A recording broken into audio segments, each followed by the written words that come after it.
All right. Well, thank you for being here. And today I'm going to be talking a little bit about side hustles and some ideas for side hustles and why you would want to do them. I'm going to go through this kind of quick because there is a lot of information here. But let me get to where I can click and go forward. So one of the things that is interesting is uh, never before in history have we seen such a rapid growth in entrepreneurs. In fact, one of the things I just found a study that said is that we're having a shortage of people who are willing to take jobs for companies. And a lot of that, they're saying, is because people have started their own business. And while they were doing things on from home for businesses or when they were unemployed, they have now become very, very able to have an income from that home business. And so what we've got right now, and these are a bunch of things, we're going to talk a little bit about, but there's all kinds of technology and all kinds of other things that have become side hustles that people can do. And I'm just going to leave these things up here. I don't like reading any of this, but I wanted to give you the idea or understand that really side hustles have become a thing, but more than that, they have become where the side hustle has taken over and is the actual business for people. I know of a couple people who have told me over the last few weeks they wanted to come to this because they want to take their side hustle to being a full-time job, and I can understand that completely. So anyway, that's one of the things that I do love to see is when people are doing that. Now, this is back in 2019. There was a study done by Bentley University, and there was over 66% of the people 18 to 34 said they wanted to start their own business. But as of the end of 2019, only 4.6 of the businesses in the US were owned by those under the age of 30. Now, as of the end of last year, that has gone to 9%. And so you can see it's doubled in how many businesses are now under the age of 30 who have started a business. Now, some of these are the side hustle type businesses that we're talking about. Some are full businesses. Some started as a side hustle and moved into a full business very quickly. Now, why would people want to do that? So one of the big things is they want to make some extra money. In fact, I was talking to a gentleman the other day, and he says, I have 3 side hustles, and I have my regular business that I own. And we're going to be hearing from him in just a little bit. That's Bobby James. And one of the things he was saying, though, is he makes extra money on those side hustles that he just puts into an account, and that's his retirement. And so, sometimes we want to do things so that we're making extra money. Sometimes it's as a career insurance, like in the case of with COVID, we had so many people who got laid off. Several million people in the United States got laid off, but some of those people had extra jobs that they could just rely on that were side hustles that they could either blossom to something full-time or gave them the extra money that they were able to survive. The other one is sometimes they're looking for a better position. They're looking to prepare for a better situation as well. And that's one of the reasons why a side hustle helps them. And in the case of some of these people, they're putting the money aside for that rainy day in case they lose their position that they are in. And they're always looking for that other one. And if they have to take a small pay cut to move to that, this side hustle can then help fill it in. Now, how do you decide on what side hustle to start with? This is one of the big questions I get asked all the time. Bobby and I were talking about this a few weeks ago, and it was interesting what we were talking about that, on our blog posts and other things that we're getting people who've asked this same question. What should I start? How do I decide what one I should go with? And so that's what we're going to talk a lot about right now. for the next just less than 20 minutes. When you're thinking about it, what does it mean to start a business? You know, a lot of people, they look at it and they say, well, geez, sometimes it's a hobby. Sometimes it's something. We're going to explore all of those things. But, you know, there's a lot of things you got to do to decide whether you should start a side hustle or not. So when you're thinking about this, start by writing a business plan, filling, and you should fill in, well, this says filling for an LLC. It should be filing for an LLC. Oh, yes, it is filing. I just misread it there. There's a reason for having an LLC, and we'll talk a little bit more about that with Bobby when he gets here. Setting up your website. We're going to talk more about that in the last hour. And well, hi, Bobby. He just raised his hand. So yeah, we're going to be talking to you in about an hour, or yeah, about an hour from now.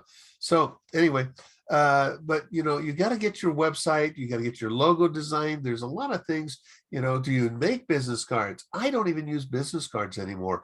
I use a digital business card that people can scan and put it right in their phone. They don't have to type it in. It's in there forever, and it's great. You need to also get your Facebook and all your social media set up, and the list goes on and on and on. And there is an actual list that I've put together that if you're interested at the end, you can actually ask me for it and I'll send it to you. Now, how do you decide about that side hustle? Here's some hard things that you need to understand. None of these tasks matter at all today. Okay. Why do I say that? Well, you know, if you're looking for the right idea, you've got to determine you've got to determine that idea first before you try to come up with all those different things. A business needs to be incredibly simple in the early days.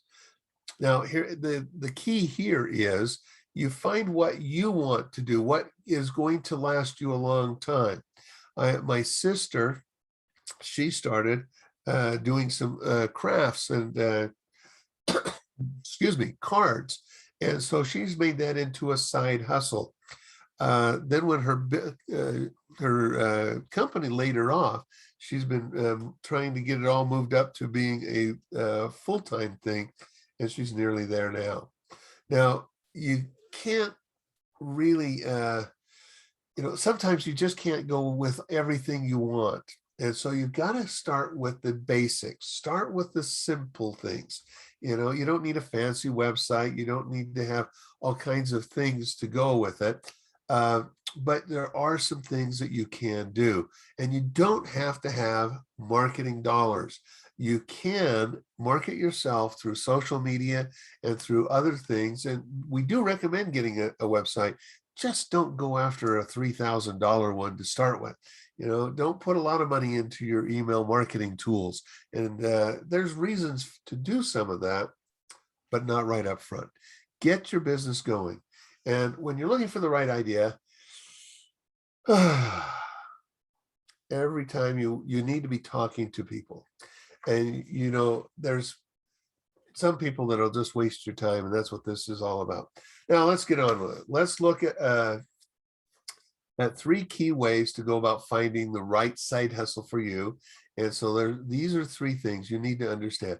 So first, observe what you already do at work, a hobby, fun. I know a guy, and his hobby is model railroading. And he has made a side hustle out of, he creates little things in HO or N or O scale model railroad sizes, and he'll sell them to you. Well, he's got to the point where he now has layouts of designs of track, how to build things, how to build cities, all of this kind of stuff. And his hobby has turned into a pretty lucrative business. I have another person who they started off he worked at a place like Petco. It's not Petco, but it was another one like that back in the Midwest. And he now does all kinds of things about teaching people about taking care of their pets. So cats, dogs, and some of the exotic pets too, like snakes and lizards and things like that. But here's what he's done is he's put it so that it's on Pinterest and on a website. But on Pinterest, he gets lots of people that go there to find out how to train a dog to go to the bathroom when they should, not in the house. Well, they go and read that, but he has all kinds of things that he's put as a store, and he now sells that. He sells more dog collars than any other item there is. And he has people who are buying multiple dog collars. So this is all something that was fun for him, that he makes about $10,000 to $15,000 a month. Now, the second one is examine the problems that you're really good at solving. And that could have been from something that you've done from your business. It could be from your home. I know a person who's a kind of a handyman, but he was working in a 9-to-5 job answering the phones.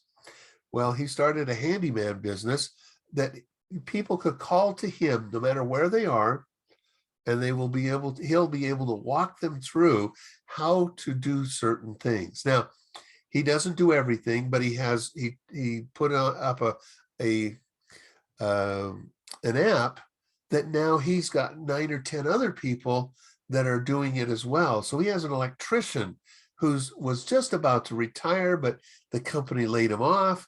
He lost his retirement through the crash of 2009.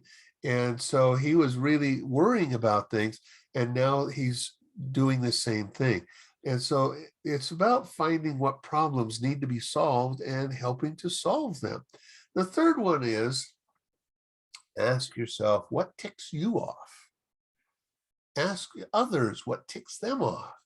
Now, if you have some ways of fixing that, perfect. I know that a lot of people say, well, you got to have something that you're passionate about. Now, understand, that's a two-edged sword. Sometimes you go and grab something that you're passionate about, and after a year, you're no longer passionate about it because, well, it's become a drudgery.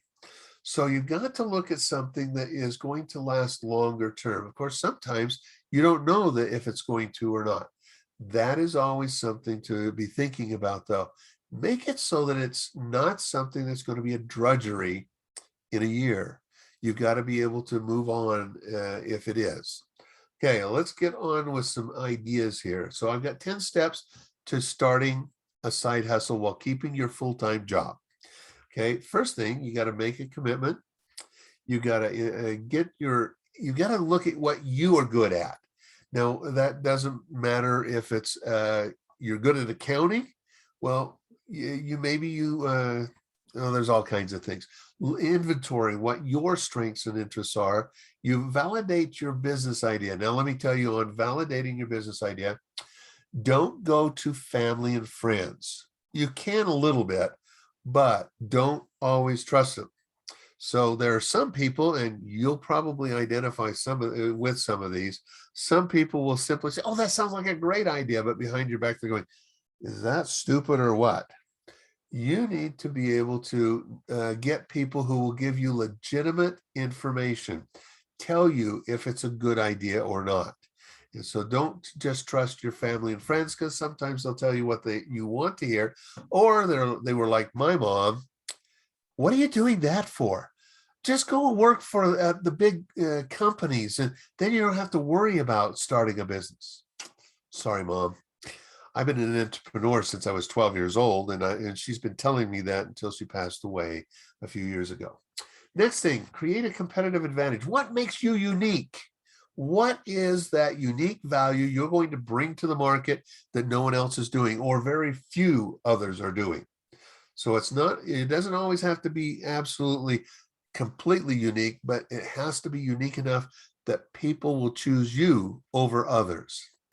The next one is getting very detailed into what you will be doing, the goals that you're going to set, and you've got to make these realistic goals.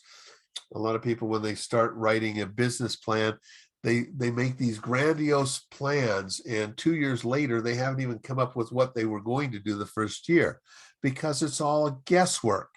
But if you get a lot more detailed and figuring out how you're going to measure and keep you to that, it will help you.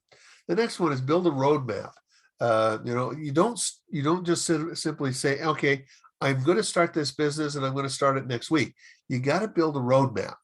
What do you need to do before then? And I'll talk more about that actually at the end of the conference, because I'm going to be talking about a roadmap that I have built. Now, you got to outsource your weaknesses. I'll tell you right now, every time I start a business, the first person I hire is a part-time bookkeeper, because I know it takes me 3 hours to do what it takes them 45 minutes to do. And it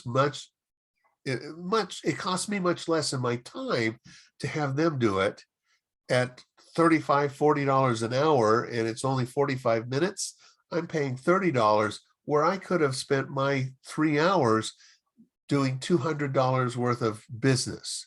So just understand what your weaknesses are and find people that can help you. And you don't always have to pay for it.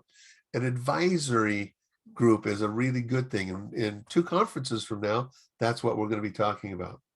Actively seek objective feedback. This again goes back to that one I talked about, is validate your business idea. And that is, go and find who you believe are your customers and have them tell you, yes, I would buy this, and yes, I would buy it for that price. You need to know if they're going to do that. Number 9 is don't blur the lines between work and business. So you've got to, if you're going to get into something that is associated with the work you're doing in the company you're working for, be very, very careful. You want to make sure that they're very separate. You can get into trouble you might get fired actually, or you might get into trouble where they end up suing you, saying that you're taking customers from them. So be sure that you don't blend the two unless they're encouraging you to. I one time started a side hustle that I was teaching people how to do certain things, and it was outside of the business, and the business actually asked me to do that because people wanted it, but they didn't want to pay me on their time, but they encouraged me to set up a training program, and I did, and that worked really well, training people. Now, the last one is reach critical mass before quitting your day job.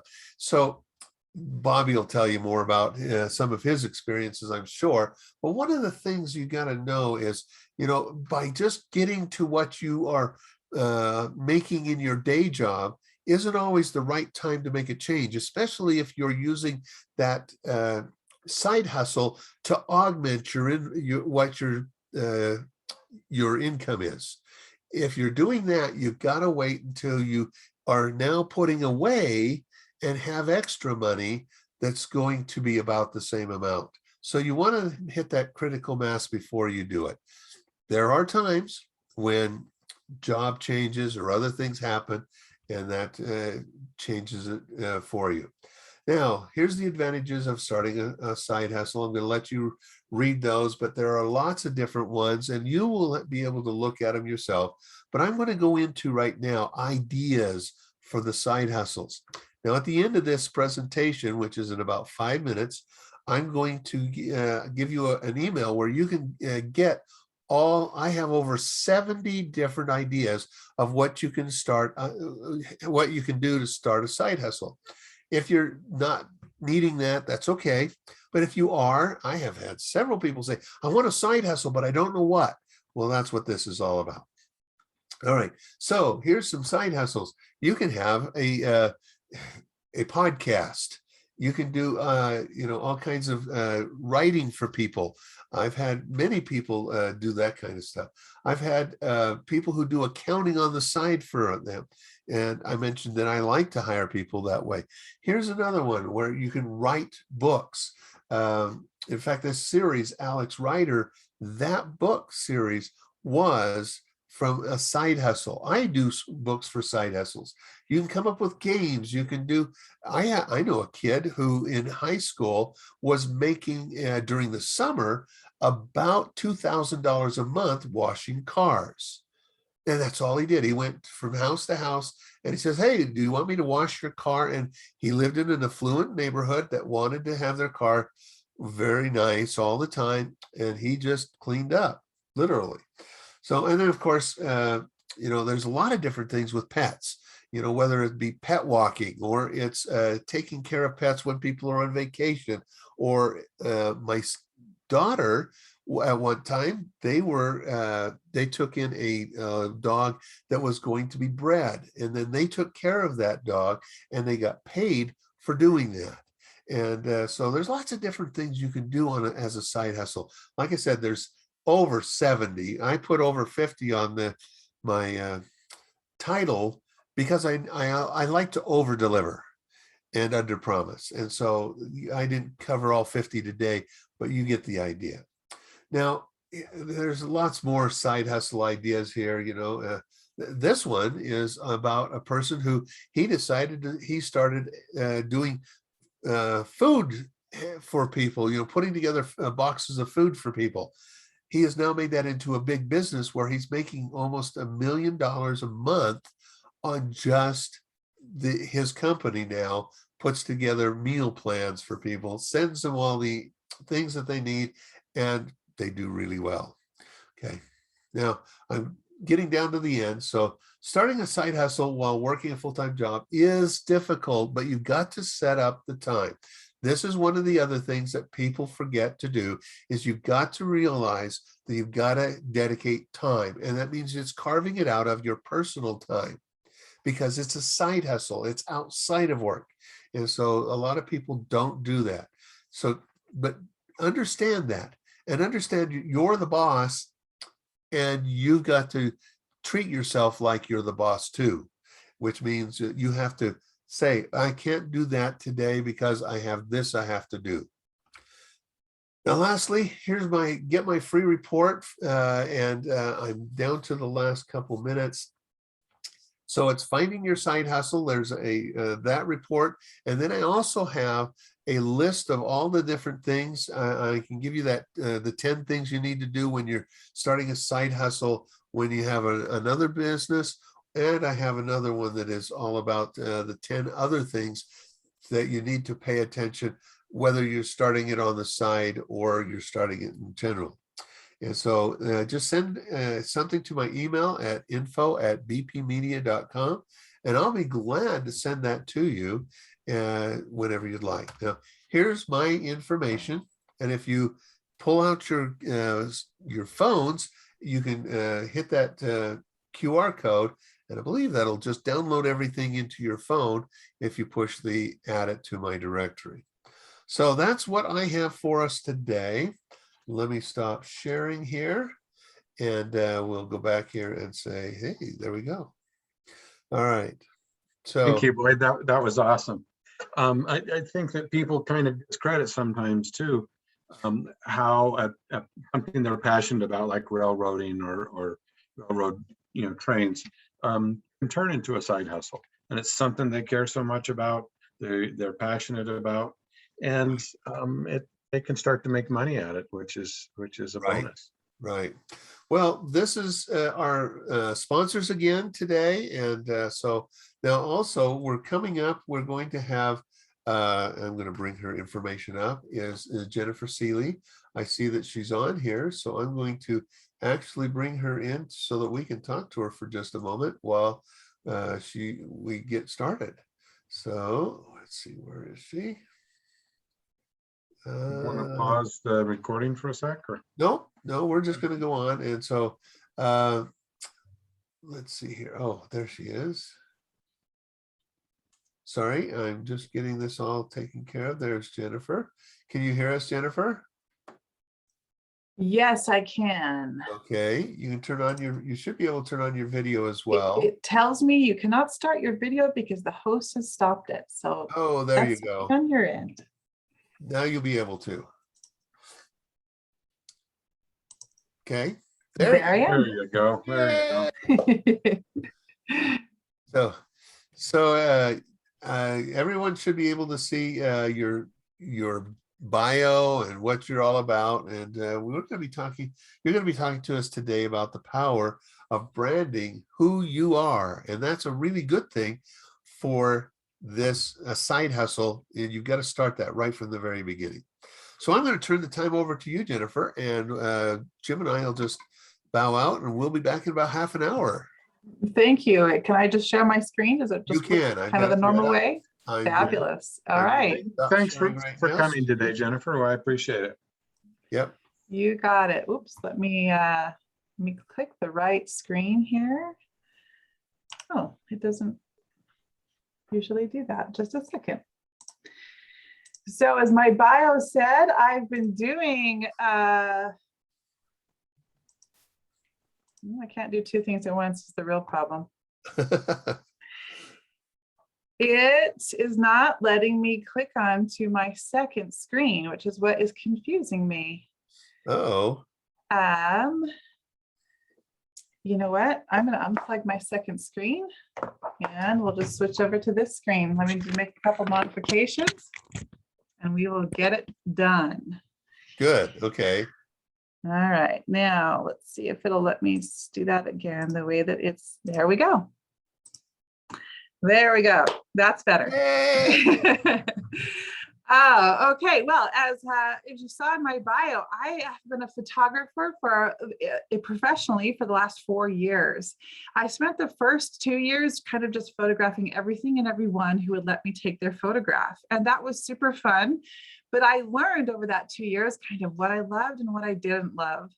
And 2 years ago, I went to a conference where I met the business coach who is still in my life, and she helped me to kind of narrow down my business to focusing just on business photography, which I just enjoy more than anything. I love working with business people because working with business people means I'm helping other businesses succeed. And that is my favorite thing, is to be able to help other businesses really do what they need to do. Well, come along, here comes COVID, and I'd taken all this time to learn about branding itself so I could be a good branding photographer. COVID came along and I couldn't do photography anymore for a while. So my coach says, Jennifer, you've learned it all. Why don't you start teaching and helping other people on the other side of that photography coin to be really good at branding themselves as a business? So then I began teaching branding. Everything that I had spent a year learning, I began teaching it to help businesses. One of the most important factors I learned in that process was this opportunity that we have to come from our own heart and to share that heart through our businesses. When we brand who we are, we create unique and powerful brands because we are unique and powerful people. And so that has been the reason I have gotten into what I'm doing and how I approach it. So let's dive in. First of all, for all of you looking at a side hustle, you have to understand what branding is and what branding isn't. I get asked or told all the time something along the lines of, I already have a logo, so I'm done with branding. And my friends, that is not branding. Your logo won't mean anything unless it has solid business systems behind it.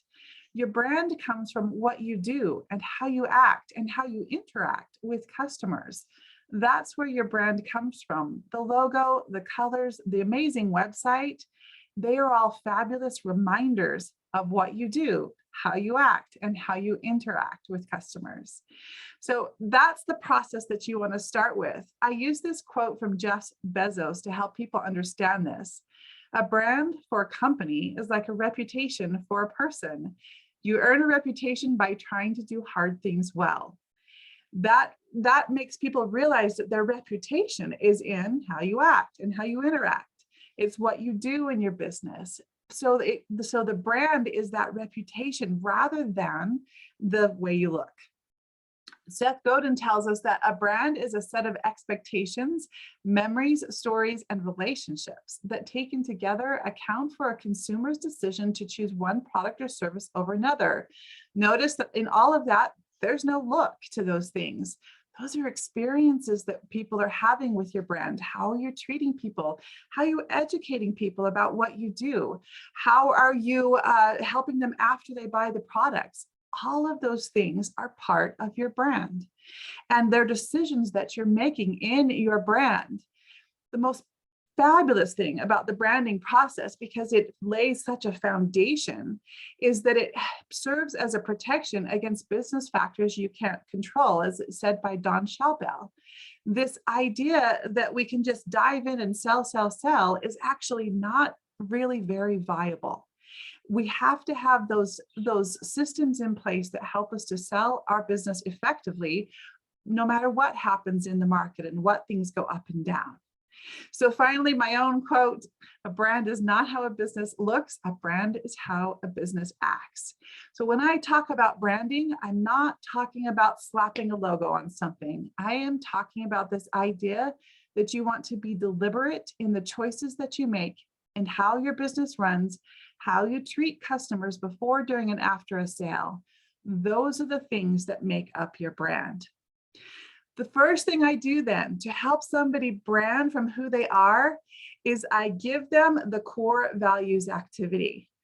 This core values activity is I just ask them to go through these words one by one and write down on a piece of paper every word that resonates with them as being important to who they are. Then we narrow those things down to just 5 words and put them in priority order so that you know what your top priority is, what your top core value is. In a regular workshop, I would absolutely do that with you. We would stop everything and take the time for you to write down that list. But in this webinar, we don't quite have the time for that. So take note of my email address. I am happy to email that activity to you free of charge, just a PDF that I can send to you so that you can take the time to really dive in and do your core values. The truth is, I give about 8 minutes for that full activity of writing down all the words and then categorizing everything. It takes about 8 minutes in a workshop. And then I get done with that part of the workshop and I say, there's no way you got this done in 8 minutes. So it really does take some time. You really want to sit with that for a little while. Let me tell you the story of how this process went for me.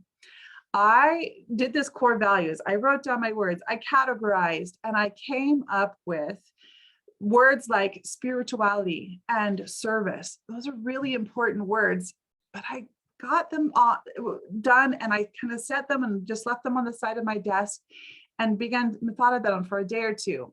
And it was like I had put on a jacket that was too small and I couldn't fit my shoulders into that jacket. And I kept having to try and adjust to fit into it. It didn't quite work for me. So I went back to the original set of words that I had written down and recategorized, re-looked at those words so that I could figure out what was really right for me. And let me share with you the core values that I came out with for myself. These are my top core values: connection, excellence, creation, balance, and contribution. Those core values became the way I set up my business. When I got there, it was like, you know, in that Harry Potter movie, the first one where he's handed the wand and he takes that wand and the lights go up and his hair gets staticky.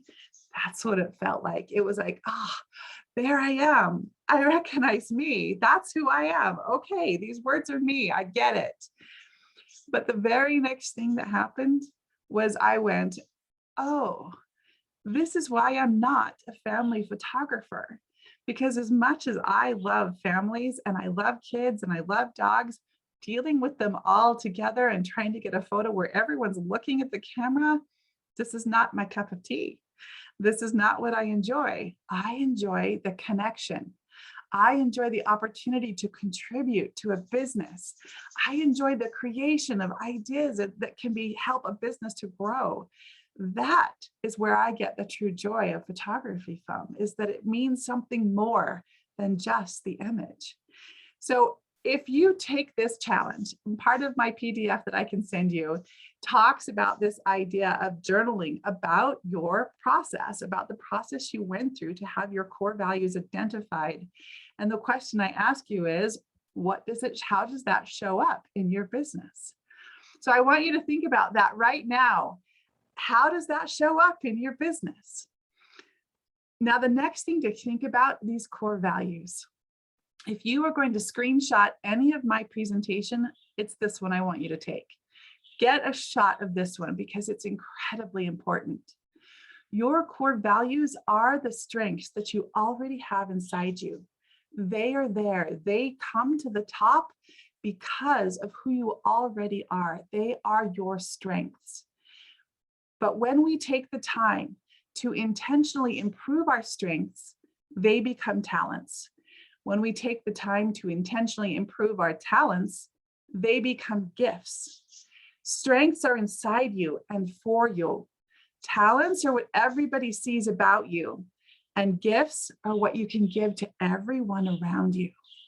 This amazing principle has become more and more clear every time I teach this concept. So take a second and think about this. I want to tell you a story about my friend Sarah. Sarah told me this after she saw this slide in my presentation. She was a reasonable public speaker, as so many of us are. We're adequate public speakers, but she recognized she wanted to be a better public speaker. So she took a strength that was already inside her, that public speaking, and she went to Toastmasters. And she began to work with her Toastmasters club to be able to grow that strength into a talent. A year later, she walks into a scholarship program where she is assigned to present one scholarship. And as she walks in, somebody says to her, Sarah, we really need help with somebody to present this entire section of the program. And she said, okay, sure. She walks up onto the stage and she sits on the stage. Pretty soon she's there and somebody else leans forward and says, Sarah, can you read the bio of somebody else? Absolutely, be happy to. So now Sarah's taken what was a strength, turned it into a talent through working with Toastmasters, and then she could give it out as a gift to the scholarship program. Her excellent public speaking skills became something she could give away.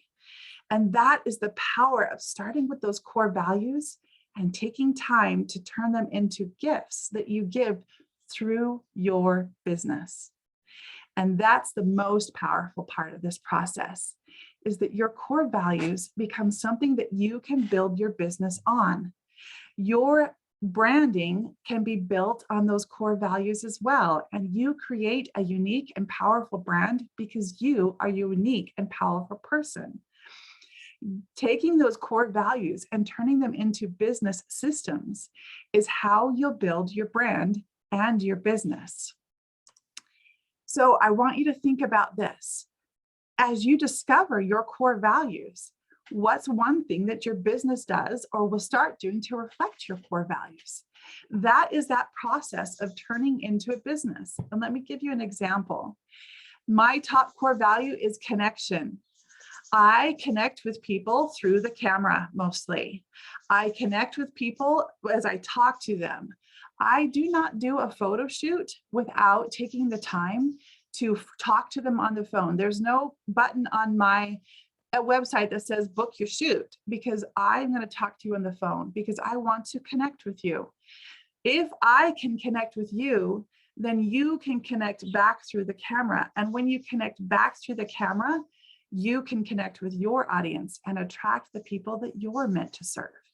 That connection strength has become a talent, and now I give it to you as a gift because you help by helping you to connect through the camera. And your core values can do the same thing in your business when you build business systems on them.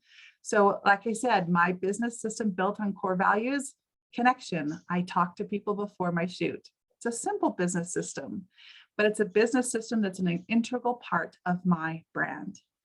The other thing to do with your core values is to create a brand promise. Brand promise is something that you hold to all the time, that you stick to in your business no matter what, that guides your business daily actions. I took the top 3 words and I turned them into a statement of what my business does. It is, I help you connect to your inner excellence so you can creatively express yourself to attract those you're meant to serve. That is my brand promise.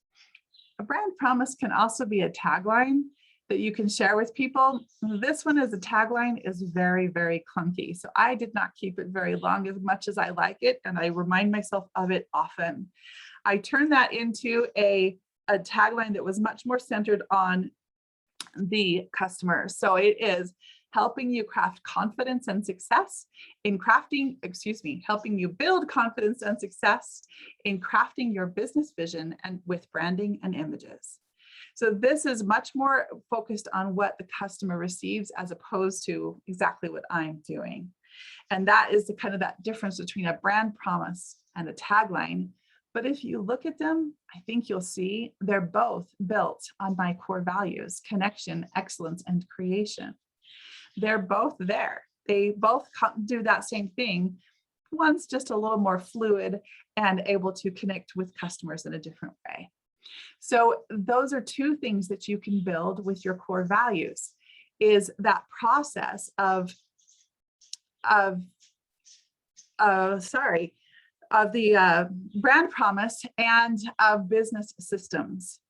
Now, can you go one step further with me? The other way to brand from who you are is to share your brand story. Your brand story has tremendous value. It is part of who you are. The process that you went through to decide on your business, your side hustle, the process that you went through in developing it into a business, it's a story that you should tell. It's a story that helps you really reach out to people. So your brand story shares the why you do what you do. That story helps other people relate to you. And when you have stories that relate to people, you begin to attract the people that you're meant to serve. So that is part of the story process, is creating that relate effort. And that comes, again, from who you are as a person and the processes that you went through to create your business. So going around the circle, it also illustrates what it's like to work with you. When you share that story, you're sharing your thinking processes, and people can begin to understand what it might be like to work with you. So sharing that story becomes very powerful in that sense as well. It also communicates who you are. The decisions you made to get there is part of that process. Let me quickly turn my phone off. And then the one that almost everybody asks about, and we're going to come back and look at it later on in the presentation, is repels those you don't want to work with. That is, your story can let people know why you do what you do, who you are as a person, what it's like to help work with you, and that can actually push people away, the people that you don't want to work with. That's how that works. Your brand, when you brand from who you are, attracts the people you're meant to serve and pushes away those who you're not going to work with well. That doesn't mean they're always pushed away. It's always smart to have a plan that helps you to send people on gently to somebody else. But the brand is a huge part of that process. So let me give you a couple of questions to answer to write your brand story. Number one, why did you choose the business that you're in? Taking time to go, I chose it because I connected with it in this way. I chose it because it was why I walked along a path. I have some people answer that question with, it fell into my lap. Well, the fact that it fell into your lap generally means you were ready for something. And that's what you want to talk about in that answering that question. Next question, what did you learn along the way of choosing or developing your business? So you went on a journey, right? And I actually told you mine at the beginning, that I started with family photography and narrowed down to business photography, and then went on to branding specifically, so that I actually had a journey. Now my journey is going to tell people different things about me and help them understand me better so that they can then relate to me.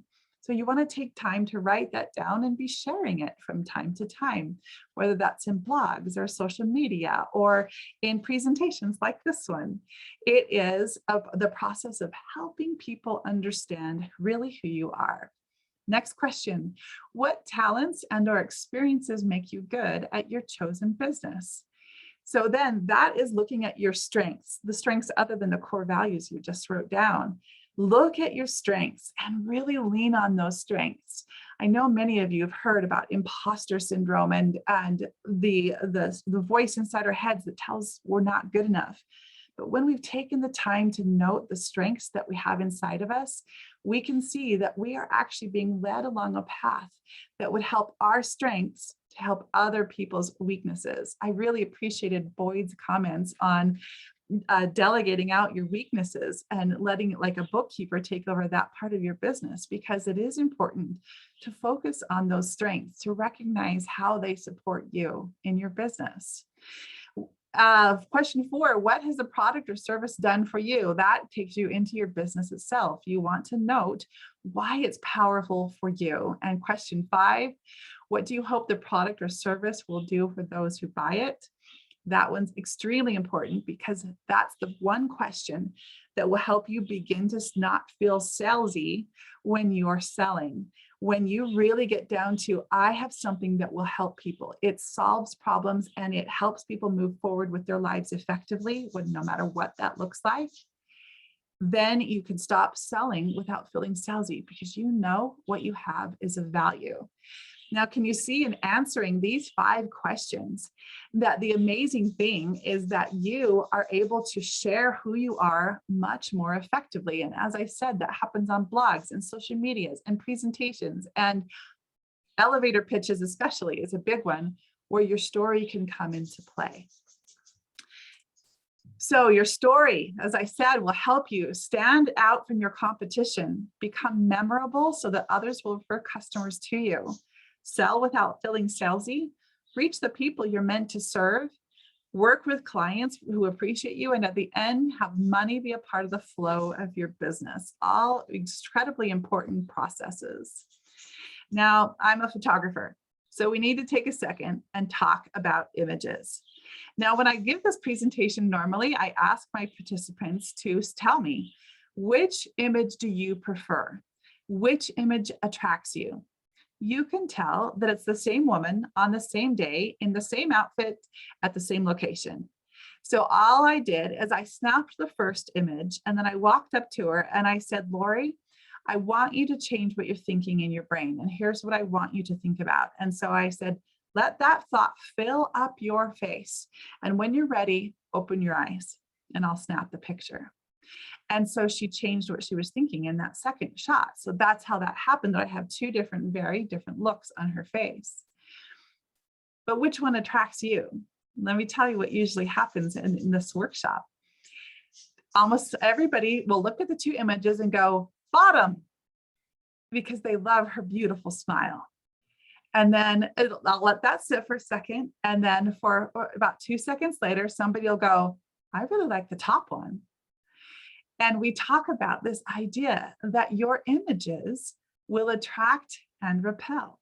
So if you're trying to go for it, if your business is all about methodical, thoughtful, careful, considerate, kind, it's the top image that, as a general rule, that you go for. If your business is all about adventurous, fun, moving forward, innovation, it's the bottom image that tends to attract people. And so it really depends on what you're trying to attract. You can use those images to attract the people that you're meant to serve. This simple illustration always gets the oh moment that I really, really love in this process, because many people don't realize how much of a message is sent by your images. The images that you choose to put out there are really, really, really important. Now, I don't have it in this presentation, but I do another presentation where I show the same man in 3 different outfits in 3 different locations, because even the location has a factor, has part of that process in it. This, by the way, is a headshot, but there are other kinds of images that you want to consider in sharing your business.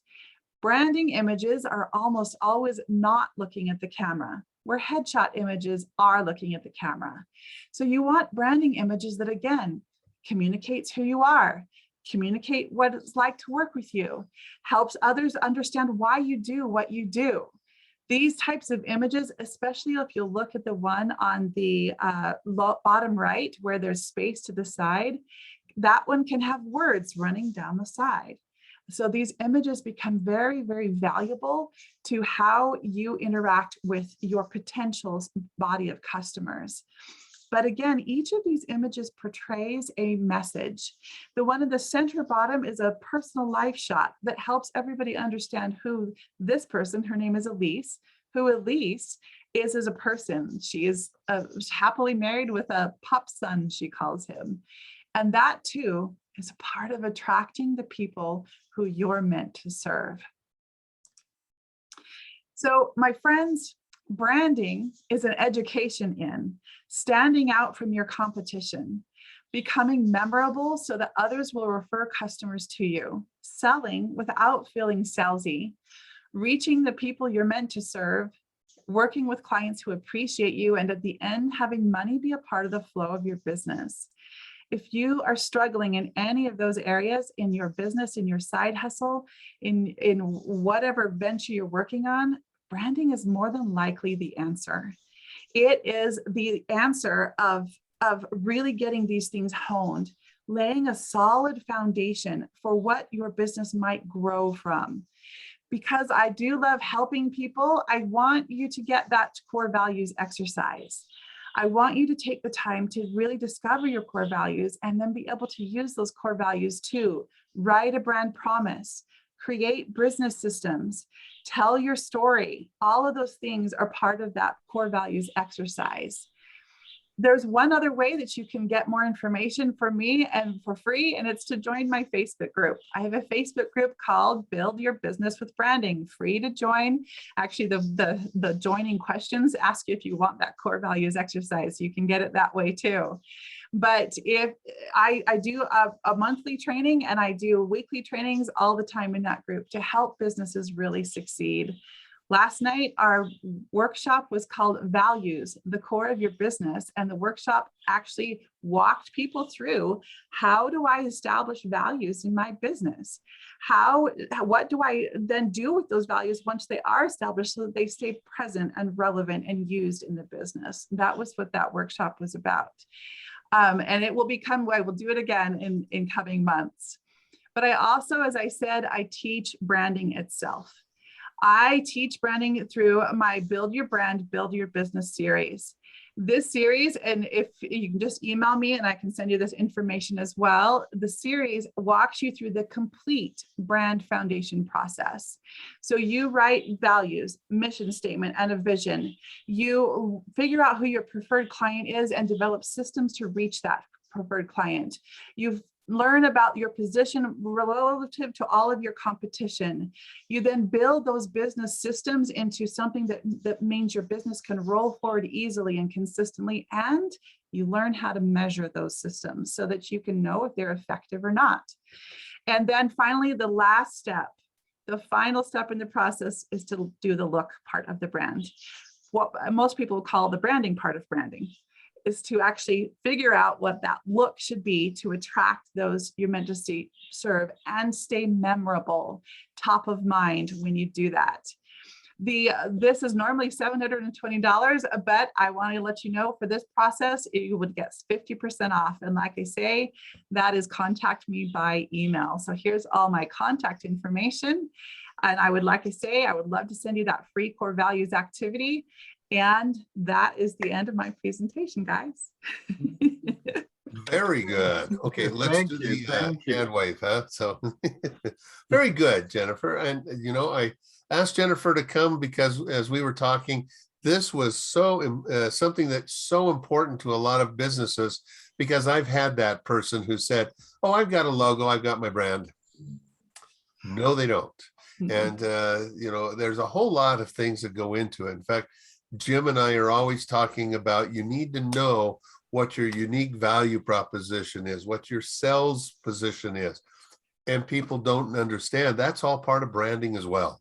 You covered all of that. So thank you so much. You're welcome. I covered it in about 30 minutes, which is awesome. So yes. Yeah, well, that 7 series course is 90-minute classes with homework on the side. It's a big topic, but it's so important. Everybody in the course right now is just like, I'm so grateful for all these things. I now feel like I can do this and this and this as a result. So it's a really important concept that we just don't take enough time with, and we need to.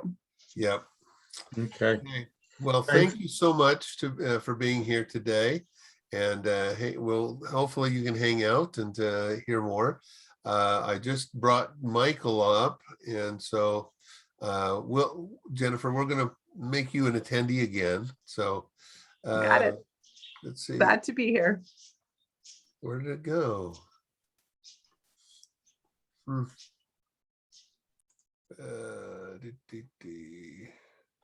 There it is. All right. So, Michael, are you there? I'm here, but it says my video is Yeah, barred by you. just a moment and I'll get it turned on. So, He's borrowing everybody's videos today. He borrowed me. well, what it was when I set this conference up, I forgot to tell it that anybody who's a panelist can share their screen. And Oh. I mean, you can share it, but you can't share the video. And so you should be able to do it now, Michael. Okay. Oh, did I just hit the wrong person? Yeah, it's Jennifer is okay. So Michael, are you there? I'm here. Yay! I'm live from wherever castle this is. Yeah, looks like somewhere in Europe. Yeah, I should have done my research, but I just, grabbed my stock photos. That's all right. That's all right. So it's good to see you here. I am going to actually share right now. Whoops, I just jumped off the page I was needing to go to. I want to share your bio so people can be reading it. And of course, remember today, our sponsors are Southwest Valley Chamber of Commerce and the South Jordan Chamber of Commerce, as well as E2 Total Solutions and BP Media. And then when I click this next button, it'll tell you more about Michael Glassford. While And we're doing that, let's do a little tiny bit of housekeeping that we've neglected to do. okay, We're going to run a new speaker about every 30 minutes all day long.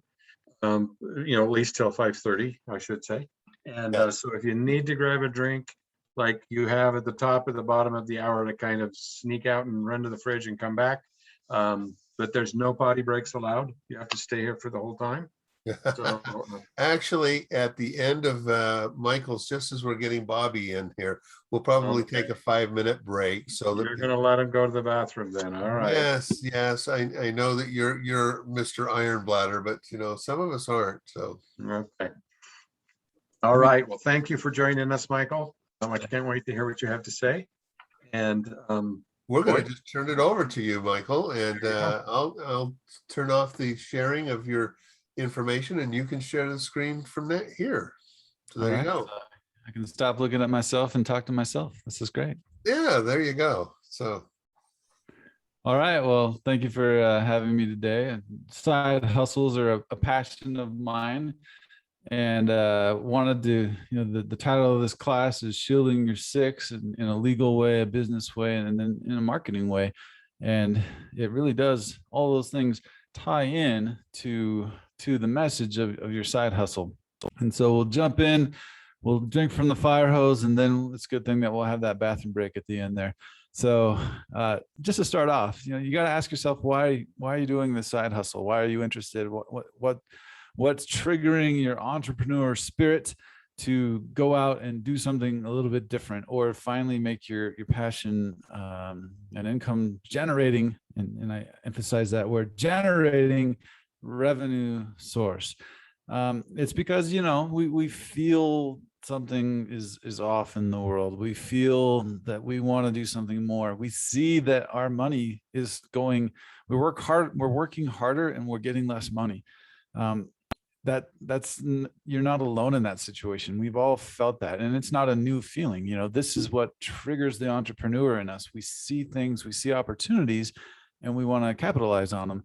So the next step is doing it right, is making sure that you're set up right, and that your six is protected. And when I say six, I mean your backside. We want to make sure that you're forging ahead with full confidence, and nothing's going to come up behind you and take away your momentum, because there's I call the 2 rules to business. The first rule is make money. You want to have clients and have sales and make money. And if you're not fulfilling the first rule, then you're out of business. But the second rule is don't lose your momentum, because losing your momentum is tantamount to just losing it all. And you're back to breaking rule number one. So how do we lose our momentum? Well, we're not prepared. We're not structured. We're not ready. We're not protected. And so that's what I want to talk about today in the little amount of time that I have. So first, I broke it into the three categories: the legal, the business, and then the marketing. So I want to hit that first. I'm calling it your hustle to your muscle in the legal side of things. And we need to change our mindset. Whatever your side hustle is, however far along it's developed, we want to make sure that in any stage of the game that you're set up for growth. You know, that goes directly to both rule 1 and 2. We want to be able to grow. We want to be set up to be bigger than what we are now and to be able to become bigger than what we aspirate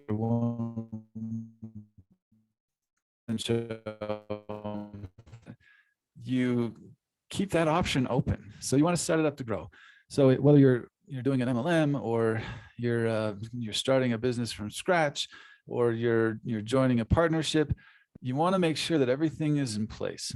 And there's nothing wrong with whatever direction you want to take. Whatever, MLM is a valid business concept, makes a lot of people a lot of money. We just want to do it right. We want to make sure that you're doing all of the things that will allow you to be successful, because there's so many reasons to not be successful. And these are the things that we can be in control of. So first, we want to understand the difference between a DBA, an LLC, and an incorporation, an Inc. You hear that language a lot. You go on social media, and I recommend not going on social media and asking business or legal questions, because you'll get all sorts of answers. And I'm going to guarantee that 97% of them are wrong, or they'll lead you down the wrong way, and they'll give you a false sense of security. And the idea that we're going to go online and ask people that we don't know, or even if we do know, but we don't know what their credentials are, to give us this kind of advice for this side hustle that we have, our passion. Would we really, go on Facebook and say, hey, who wants to take care of my child for a couple hours? I don't know you, but if you say something, then I'll just give that opportunity to you. Normally we wouldn't do that. And so I think that should apply to this as well. So what is a DBA? It's doing business as, and we'll make this specific to Utah. In Utah, you need to, if you're doing business, you need to register with the state how you're doing business. Are you doing business as, which means as a name that you've created and reserved from the state of Utah, or as your name individually? You can't put a DBA in your name, but you can do business under your name. Or are you an LLC? Have you registered? And we'll talk about that in a second. Or are you an Inc.? So the first round of confusion in this is that the business language, DBA, LLC, Inc., is different than the IRS language. And that's a whole nother ballgame. But the IRS talks in 4 codes: sole proprietor, partnership, C Corp, and then S Corp. That's the only 4 things they want to know. Which one are you? And did you not hear DBA or LLC in that? That's because a DBA can be a sole proprietor. A DBA can be a partnership. An LLC can be a sole proprietor. It can be a partnership. It can also elect as an S Corp. So the tax language and the business language are different. So get that under your belt first. Next, when, I don't know how many times I speak a lot to audiences, and I always ask, raise your hand if you trust the government. And I'm usually disappointed in the results. I usually don't get any hands, lifted. And so I asked the next question. Okay, well, how many of you in the room don't have a will? And, half the room raises their hand. I'm like, okay, how many of you in the room used the online divorce system for your divorce? And maybe, a fourth of the room raised their hand. And then I say, okay, how many of you have gone online and registered your business by yourself on the state website? And now I've got the whole room raising their hand, and it just makes me feel warm and kind inside that everyone does really trust the government. because that's exactly what you're doing when you go onto these government sites and use their system without any kind of help from a professional. You really are trusting the government. In the case of a will, if you don't have a will, then the government's written one for you. That's going to be fun. If you have gone on and used the divorce system in that process, they've led you down a path that you might not have wanted to go. And you might have to hire an attorney now to fix it. And fix-it law is always more expensive than preventative law.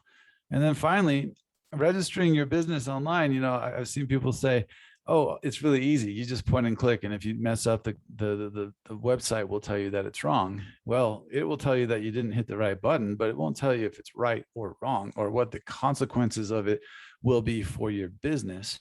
So lots of things to consider. Next thing to consider, once you know which structure you want to be in, and hopefully you've connected with a professional to do that. And we'll talk about the kind of professional too. But you want to understand that just because the business name is available in the state of Utah, if that's where you're going to do business, that doesn't give you carte blanche right to the trademark name. So if you name your business, Widget Inc., and it's available in Utah, that's great. But next you need to check the federal trademark registry or have an IP attorney look at that, because you might get on the road saying, so you're going to have to stop doing business. And that's rule number 2. You just lost your momentum, because now you have to either fight for the name or stop and change all your branding. And we just saw an amazing presentation on branding. That's a lot of work. You don't want to stop and redo that. And so be aware, if there's a trademark out there, stay away from that name. If it's not out there, take the steps to have the trademark yourself. And that's a complicated process that I don't recommend doing it on your own. These locally here that are amazing at that, I can always resource you for that. And then next, you want to make sure that even the URL is available. So the URL, the trademark, and then you can register it in the state. If you're greenlit on all of that, and now you know what kind of structure you want, you can go to an accountant for some of this, because there is some tax talk in this.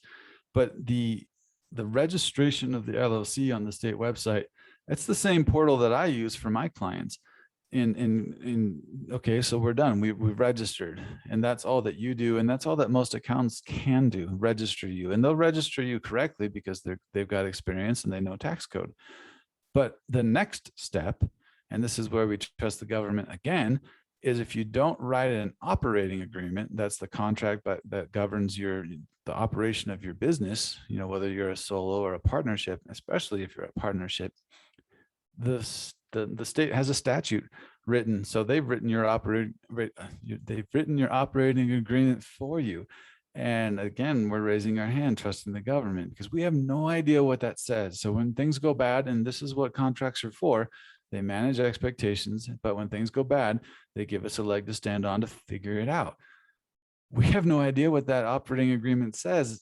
We don't even know it's there. And then we have to go into the state statutes and read it and say, oh, that's what my rights are. Because that's a fun way to find out how to deal with something. And then finally, let's talk about contracts. So you've got your company set up and you're doing business, and you're doing, whether it's B2B business or B2C, business to business or business to consumer, or you're working with contractors. You want to make sure that your contracts are set up. Okay, so what do? We go online and we download it, right? I'm pausing for dramatic effect. No, so we hear this idea that, oh, it's just all boilerplate. Well, that's true to a degree. So every contract starts, most contracts aren't written from scratch. We've written one before. We're going to use a similar model. That makes sense. But where the boilerplate ends is the expertise that the professional adds to the contract. Because I hear it all the time that, I want a contract that will be ironclad, and if I have to go to court, I'll win. And that's the goal. Write that contract. Well, deconstruct that. What's the problem with that? If I have to go to court, I'll win. That means you have to go to court to win. That means you're kind of planning to go to court. And that's not the first goal of business. Again, that hits rule number 2. It kills your momentum because now you're dealing with a court battle rather than your day-to-day business and your side hustle. So we want to write that contract to manage expectations so that you never have to go to court, because your relationship is defined, it's well written, and they understand what's expected, what will be delivered, what won't be delivered. And a contract at that point transcends boilerplate, because we're going to write it to meet those needs, that expectation. We want to make sure that it really is representing your company. You know, that last presentation, again, your contract is part of your branding. You can deliver part of your message and how the contract is laid out and how willing you are to negotiate terms of that contract. And if you have a business where you have an ABC kind of an upsell model, you can put that upsell plan in the contract, have never talked about it with the client.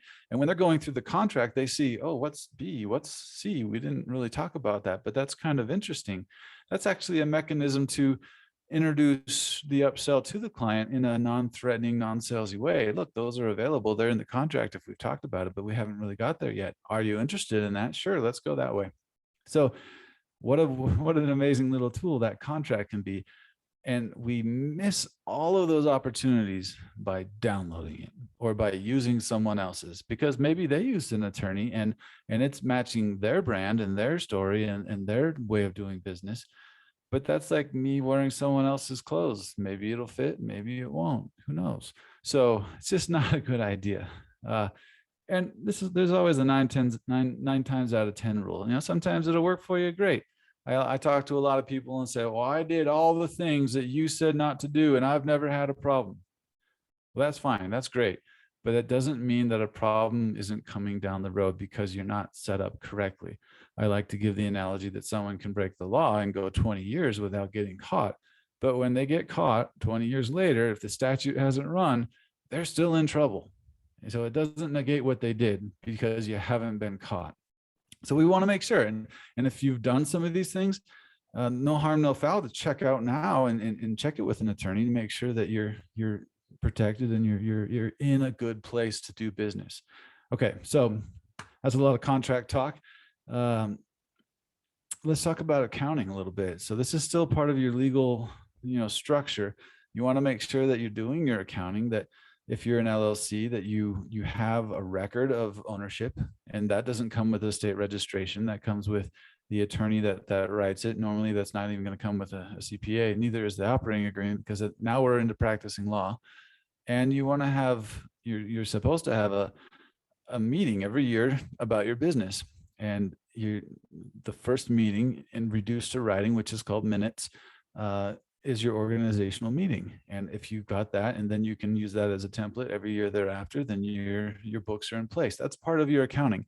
And beyond just doing your P&Ls and making sure that the numbers make sense. But that's the next step. Once all of the legal structures in place, then we do want to have someone on our team that is doing that if it's not us. And normally I recommend that it not be us, because it's your side hustle. It's your passion. It's everything that you've wanted, and now you're doing it. It's your dream. And you don't want to stop your momentum to do your accounting. You want to have someone else that's their side hustle to do accounting to help you. And now we have side hustles working in tandem rather than you losing passion because you have to do something that you're not really built to do. And then finally, when we talk about LLCs and corporations, we're talking about limited liability protection. That's what LLC stands for. And we have that same kind of liability protection in a corporation. And these things are designed much like the East India Trading Company of old.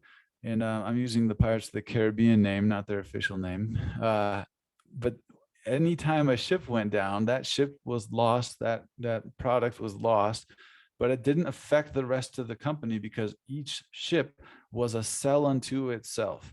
And when you're creating your side hustle or many side hustles, each LLC, each Inc. is a ship, a cell unto itself. And so we're creating insulation around each model, each business, each asset, so that if one goes down, we don't have a domino effect and lose everything else.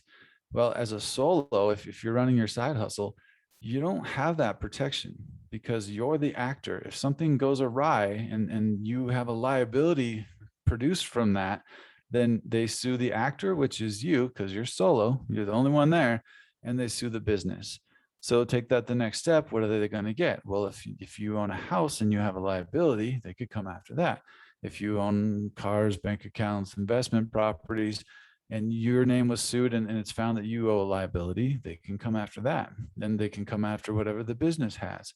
So you don't have that limited liability protection as, you know, as a company with employees or contractors or partnerships have. You're all by yourself. So the last component that a lot of people don't talk about is that they need to have a little bit of estate planning in place, and a trust. I'll give you an example. I have a trust. And so I'm a solopreneur. It's just me in my law office. And if something goes wrong, it doesn't negate the fact that I'm liable for it. But I don't own a house. My trust does. I mean, I don't own a car. My trust does. And all of my investment properties, I don't have any investment because they're not mine. It belongs to the trust. So all of a sudden we have that shield again for the solopreneur. And that's not to say we're doing anything fraudulently. We're just availing ourselves of the law and moving assets into another entity. And so, yeah, I would still owe that liability. And if I choose to sell my house to pay for that, that's my choice. But they're not just going to come and take what they want or take what I don't want them to have. That's a big difference. And that gives you a little bit of separation and control. That's all important in protecting your six. So that's the hustle to your muscle of your business. The next, we want to talk about whether, and just checking time. Next, we want to talk about, is it a business or is it a hobby? You can be passionate about both, but how you approach it every day is going to depend on whether it's a business or a hobby. You know, are you setting up your team? Do you have a lawyer? Do you have an accountant? Do you have a marketing person and a branding person and people that have strengths that aren't necessarily your own? And you could be learning from those people so you can integrate that into your business, or you can be hiring them to take care of those things so you can do what you're best at, which is your business. Are you time blocking your day? Are you really setting aside time for the things that matter to run your business? Or are you just kind of doing it here and there? You know, is it a business or is it a hobby? Are you making goals, smart goals that you can actually see come to fruition by making sure that, you know, follow the SMART, the goal setting system, and you can take classes on that. But can you see it happen? Is it attainable? Is it measurable? Is there a time affixed to it? And if you're not working towards goals in your business, then it really is just kind of like a hobby again. And then next, are you defining your roles? You know, if you read the Michael Gerber book, E-Myth Revisited, he spends lots of time talking about, well, what is your role and what's their role and what's their role and what are you going to do and what are you not going to do? Because again, we're defining that relationship and managing expectations, even for yourself, because we're the biggest enemy of our own time. We waste our time more than anyone else wastes our time. So we want to make sure that our roles are defined, our calendar is set, we have some flexibility, and we're also calendaring in personal and rejuvenation and family time, because if we're not doing that, then our side hustle is becoming more of an addiction rather than a hobby or a business. We want to make sure that we're living a well-rounded life. You know, I asked a question on the social media a few weeks ago and asked what entrepreneurs do on Saturday. And like 97% of the answers were work on my business. And that's great. And I love the determination and dedication, but you need to work on yourself too, because you can lose your business, you can lose your money, you can lose your house, but you can't really lose that. No one can take this from you. You can lose your mind eventually, I guess. But if you're investing in your mind, then all of those other things naturally come back. And we want to make sure that we're doing personal development, self-study, and meditation, things like that as part of our time block. So those things are really important. But the most important differential between whether it's a business or a hobby, and you know, whether you're doing direct sales or marketing or some kind of a more traditional role in trades or whatnot, you got to be able to ask for the sale and expect it. You know, I ask for really big ticket items sometimes, and I sit across the desk from the person that I'm talking to, and I say, that's going to be $10,000. You have to know what to do after you say that's going to be $10,000. You have to be willing to do what it takes. Are you willing to be quiet? Are you willing to be patient to have them mold that around in their head and then say yes? If you're nervous about getting the sale, then you're not most likely not going to get it, and now you're back to a hobby rather than your business. And finally, in the short time that we have left, I want to talk really quick marketing. So if you would have asked me 16 years ago, well, now it's 17 years, sitting in my third year in law school, hey, Michael, do you see yourself in 20 years creating videos and working on social media and spending about half your day marketing your business as a lawyer? I would have probably throat punched that person. Like, no, I'm here to be a lawyer. That's what I'm going to do. I'm going to fight people in court and defend rights and all that stuff that we were very idealistic about and still am. But I would never have seen myself in that kind of a role. But if you're doing a side hustle and this is your gig and you're a solopreneur and you don't necessarily have the resources to farm everything out to other team individuals, then yeah, you are going to be doing it. And in my situation, I do have the resources to farm it out, but my messaging is so unique that the message gets lost when it's not me doing it. And so I have to decide I'm going to do that and then farm out other things, because when people sit down and to talk to me, and if it's not been my message, then it's incongruent, and they say, well, they don't even say anything. It just doesn't feel right because it wasn't me messaging to them. And then I sit down with them and I'm a completely different person than what they've experienced so far on social media. So I get to do my videos. I learned how to cut videos and put a studio together and sound and lighting and all those things that are important. So the first question you got to ask yourself in your marketing, we'll take that last class because that was awesome, but what's your budget? Do you have money to hire that out, or are you going to have to do it yourself? And do the time cost analysis. What is it going to cost me in time? What do I get paid for by the hour? And is that more or less than what I would pay someone else by the hour to do the exact same thing? And make the right decision there. But once you've made that decision, whether you're going to do some ad campaigns or hire a professional to take care of that stuff, next you got to decide what your platform is. And it goes back to that branding issue. Your platform is your people. So where are your people? Who will resonate with the message that you have? Because marketing isn't convincing someone that they need your product or service. Marketing is connecting with the people that are already convinced that they need your product or service, and building a relationship with them and letting them know that you're the person that they need to come to. So platform choice is really important. Is it Facebook? Is it Instagram? Is it TikTok? Is it, there's so many different platforms that you can work on. Are we running out of time, Boyd? Yep. You've still got about 2 minutes. 2 minutes. Great. And the next question you got to ask yourself, are you willing to do what it takes to grow your audience organically? And, without going into it, and Boyd's the expert here, but I'm just going to say the algorithm always changes on Facebook, but it's always the same. If you keep people on Facebook, Facebook will keep people on you. So figure out what that looks like. Is it video? Is it lives? Is it, posting daily? Is it commenting on other people's things? I heard this the other day, that content is king. We all know that, but engagement is queen. And you don't really get a checkmate in chess without that queen. So make sure that you're engaging your audience, and not even your audience, engage other influencers' audience, add value to their posts, and that will naturally lead them down to your funnel and give you the audience that you're looking for. So again, side hustle, we want to make sure that your six is protected legally, that your business is set up, and that you're doing some things in marketing that are really going to make you stand out, set apart, and connect with the people that are looking for you. That's great information, Michael. Thank you. Yes, thank you. I actually have been taking some notes, and there were a couple of things in there that I'm going, hey, wait a minute, I've heard him give this several times, and I picked up something new. So very good. And I change it every time. And Yeah. that's the fun part. If you guys want to continue this conversation, you can hit me up on Facebook at Vehicle to Wealth, and that will connect you with me, and we can talk about any of those things. As a lawyer, I don't charge to talk to you.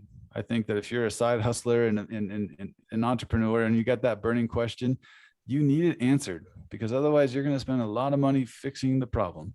When we talk, then I'll say, hey, that sounds like a project. That project's going to cost X or Y. But it's that phone call. I don't want you to be worried about a $67.50 bill coming in a couple of weeks.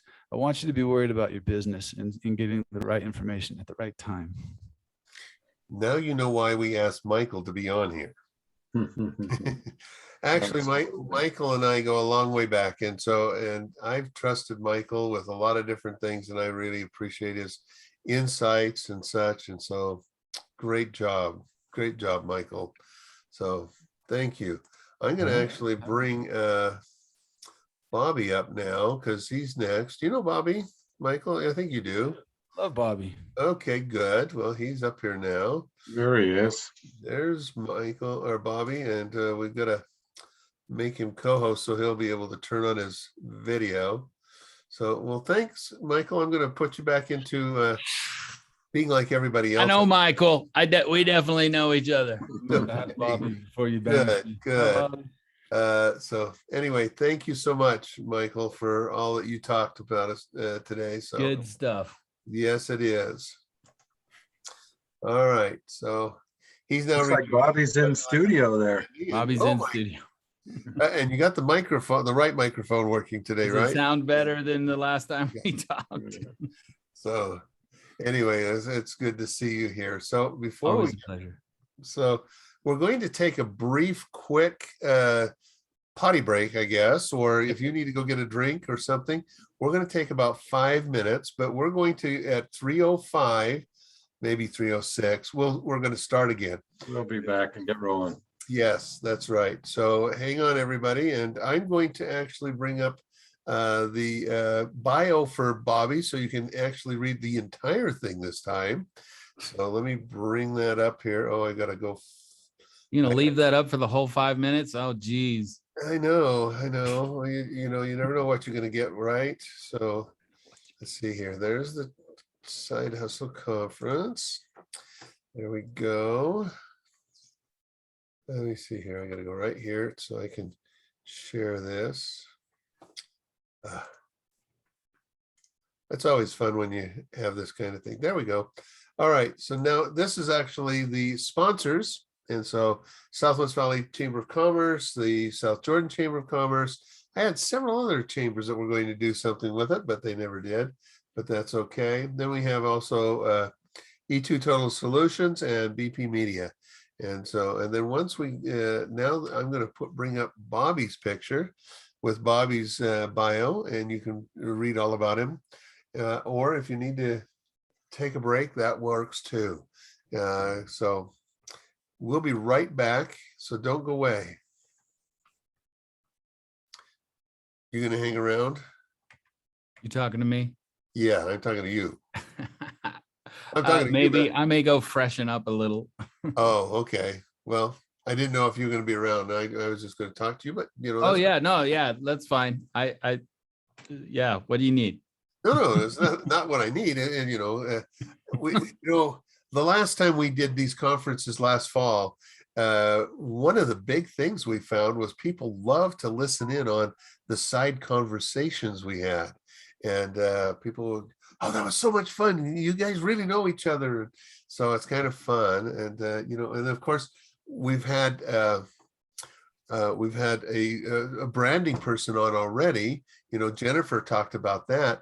And it's perfect. It's perfect. Yeah. Because Bobby's going to talk about doing the story side of it even more, and, how to make that a compelling story that you can use. And so yeah, it's so perfect. She fit perfectly with what we're going to talk about. It meshed great. So that was exciting to watch her brand stuff. That's perfect. Yes. And so, and that's the thing we try to do with the conferences, and we've done a pretty good job, I think. At least I'll say that myself. But no, we want to have things that complement one another. And while we had a branding person on and we knew that she was going to talk about branding, we also brought in Bobby, who could talk about branding, but in a bit different and more expanded way. We're going to go pretty deep. We're going to go down the rabbit hole of storytelling and the magic of it and how important it is with marketing. See, and I see your poster behind you of story magic. Exactly. Well, Yeah. Wrong right one. Yeah, there. you go. So Yeah, it's true. Story is magic if you do it right, and there's a format to a story. It's one thing to just tell a story. right. It's another thing to follow the format that all great authors, all great directors use. There is a format to telling a compelling, amazing, transformational story or brand story. Yes, yes. So, and we're gonna get deep. We're gonna go. Good. We're gonna dive in. All right. So we have So, about Boyd, you're saying you don't need a break? You're good. No, I'm good. I'm You good. wear like some Come on, underwear or Boyd. some kind of Uh, diapers or something? I slipped out Oh. during one of the Oh. presentations. Okay. You That's see, and so yeah, I just I'm not going to be somebody who's going to be is it my turn? Oh dear. So I've seen some of these folks that are here 8 hours, 9 hours, and I'm like, what? How are you doing this? yeah. So that's crazy when something lasts that long and then they don't have a break and you're going, what? Yeah, So- that's the one cool thing about live events or being at events with people is you always make the break times and they get that good networking in. I really miss that. So I'm excited to have that stuff coming back soon. Yeah. So Little by little. although we found that doing some breakout rooms on Zoom has done some really good things too. Yeah. I've talked about that, and so it's kind of fun. But while we're finishing up, before we get started, I mentioned a couple things that we have talked about in the past, and one is about having side hustles and why you have multiple side hustles plus your regular business. So tell us why. Why have side hustles plus your regular business? Well, because I have ADD and I get bored quickly. Okay. Don't like doing the same thing twice in one day. And so my big philosophy though is there's a reason people have hobbies. It's to get away from stuff and to clear their heads. And I personally just think a side hustle is a great way to do it because usually your hobby costs you money. Right. If you turn a hobby into a side hustle, you might accidentally make some money. Yeah, And accidentally. that's a cool way to still refresh your brain, get excited about something, and actually maybe sometimes those are where some great companies come from. Yes. There's been many side hustles that become giants. Yes. And it was, and there was never a thought that was going to happen. I love, what's the Spanx lady? Gosh, I forget her name. Oh yeah. If you know her story, she had all these freaking Spanx boxes of her product on her doorstep. She's like, what the crap do I do with this? She's worth billions now. Yeah. So it was a side hustle. Even Jeff Bezos, he was a really, really successful New York hedge fund guy, really successful. And he decided, I'm going to start this side thing doing books online. And what it was reviewing books that you've read. Oh, and by the way, if you've got books that you want to sell, use books. Yeah, they had no inventory in the beginning. They had nothing. Nothing. Well, I don't think they ever had any inventory, did they? Yeah, no, yeah. Not, now they have warehouses, but it's everybody else. And look at what it's the one of the largest businesses in the world now, and so that's kind of my reasoning. And he owns a spaceship too. So He owns a spaceship that looks a little bit like a ride it every once in a while. So anyway, that's kind of my take on side hustles. It's a great way, even if you're deep and you even own a company and you're really deep in that company. For me, and I know it's not for everybody, but for me, these side hustles are a way to kind of clear my brain from my other company. And a lot of times it'll give me insight for my main gigs. And it goes the other way too. sometimes while you're doing your main gig or a second side hustle, you'll suddenly get some inspiration that'll help you with your first side hustle. Absolutely. So it So all many works times. together. So, Yeah. well, we're going to turn the time over to Bobby, and I've left this picture of you up long enough, so I'm going to take it down. And if you've got a presentation to run, you're welcome to pull it up. It's now down. Awesome. So I only have 2 slides that I won't give for a while. Okay, You're gonna that's see fine. me talking. But we'll be here, and if you need help, let us know. We're listening. Very good. Unless I slipped out, but Yeah, I was gonna say, unless you slip out there, Boyd, so. We'll know. I'm I'll here keep you on your taking toes. Every notes. 5 minutes, I'll say, Boyd, are you there? yeah, and I'll have to find the mute button and turn it on, off. So, All right, Bobby, thanks right. for joining us today. Hey, you bet, Jim. Always a All right. pleasure, guys. We'll see you soon. Okay. So you have about 47 minutes. 47 minutes. Okay, I'm starting my timer. There you go. Okay. Awesome. Welcome. Thank you for coming to the Side Hustle. It is, like Boyd and Jim have said, it's such a big passion, this side hustle thing, that I'm honored and glad to be here. I want to tell you a little bit, those of you, if there's folks that absolutely don't know who I am, I'm Bobby Glenn James. I've been a part of over 30 different startups, and many of those have been side hustles. I have lost lots of money, and I've made lots of money. I'm a professional, so let me clear my mouth. Ever since I was a kid, a small child, I've watched my dad. So my dad was growing up. He was a disabled veteran. He actually was in the Korean War, and he came back from that. And as a small child, my father was diagnosed with paranoid schizophrenia. And so my childhood was a little interesting. He was a great dad, an amazing human being, and he never had a job. He never had a job. My whole life growing up, he was a disabled veteran. All he did was hustle.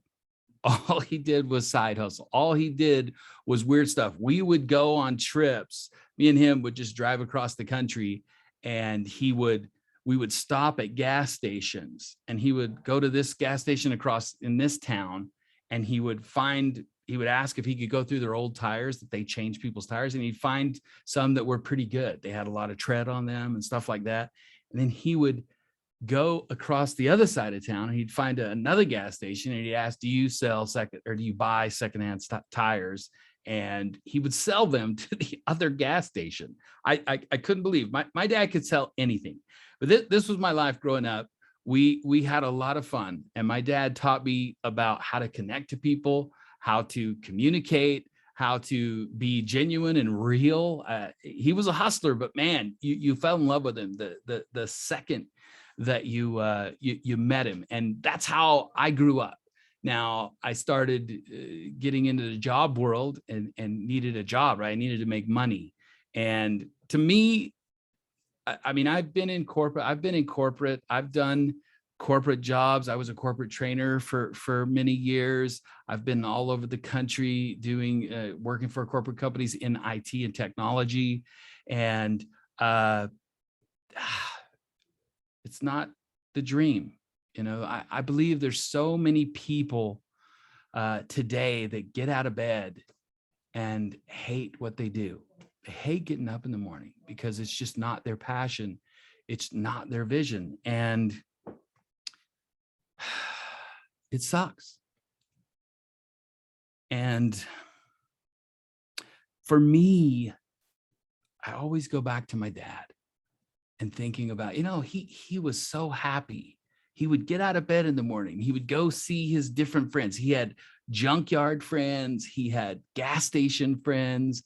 This was in the 70s. And when everybody else couldn't get gas because there's gas crunches, he had all these buddies, and they'd let him after work go and get gas. It's been a long time, so hopefully my dad's passed away, but he always had some kind of a crazy side thing going on, and it was fun and passion. And I've gotten that.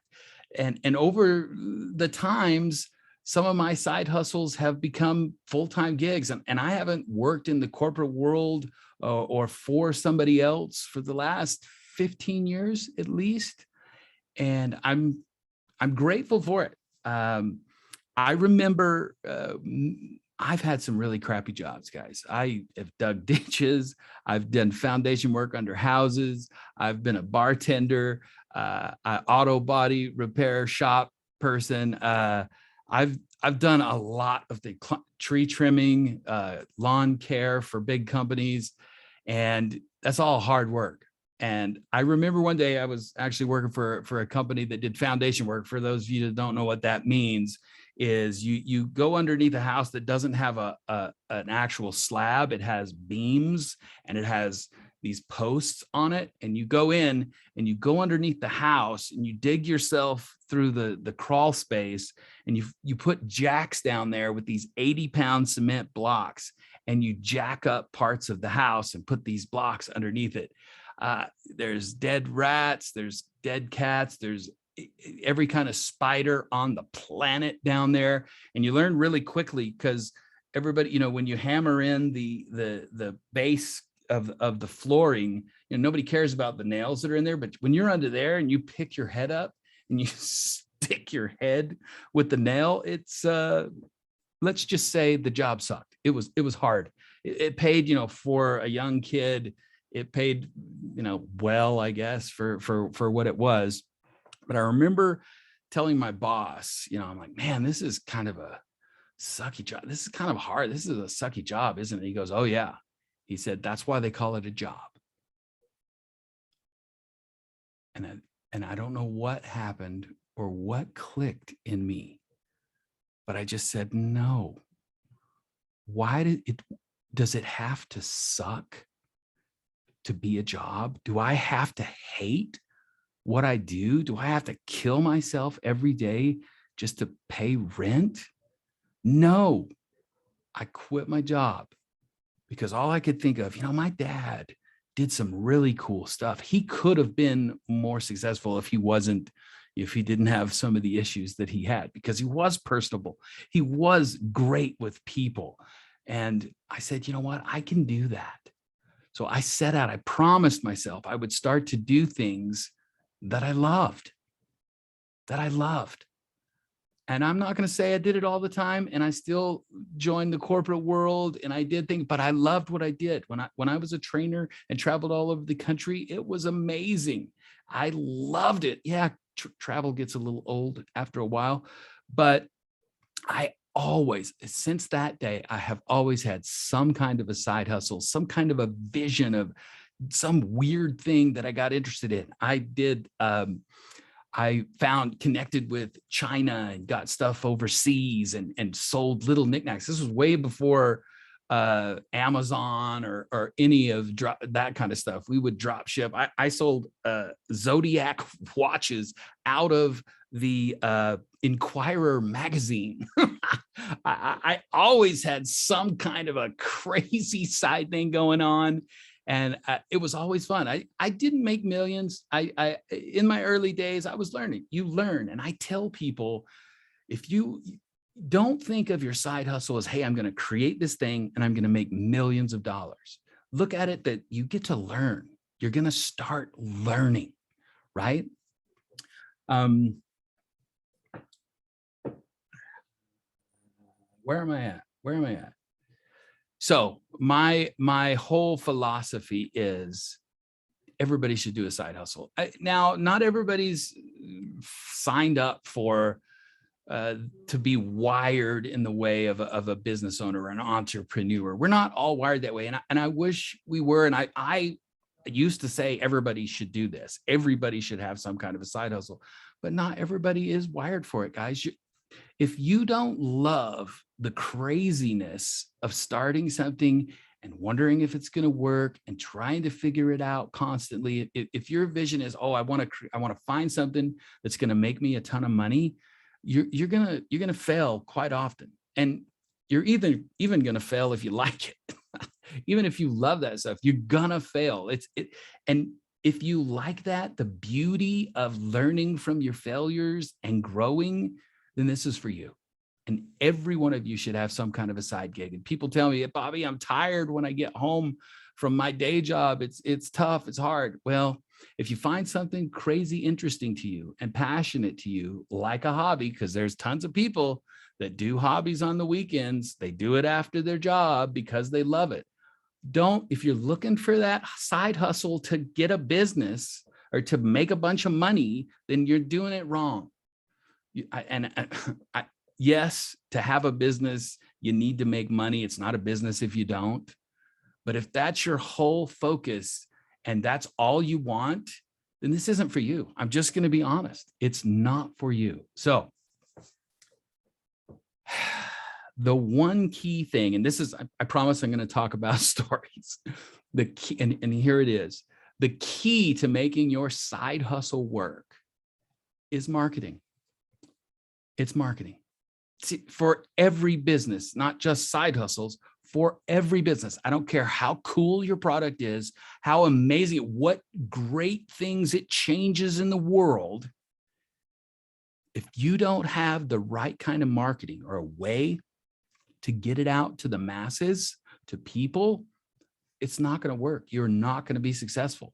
Very few, so few companies go insanely viral when one person uses it and the next person goes, oh my gosh, this is so cool. And the next person, that is so far and few between. Most companies spend millions to make millions on marketing.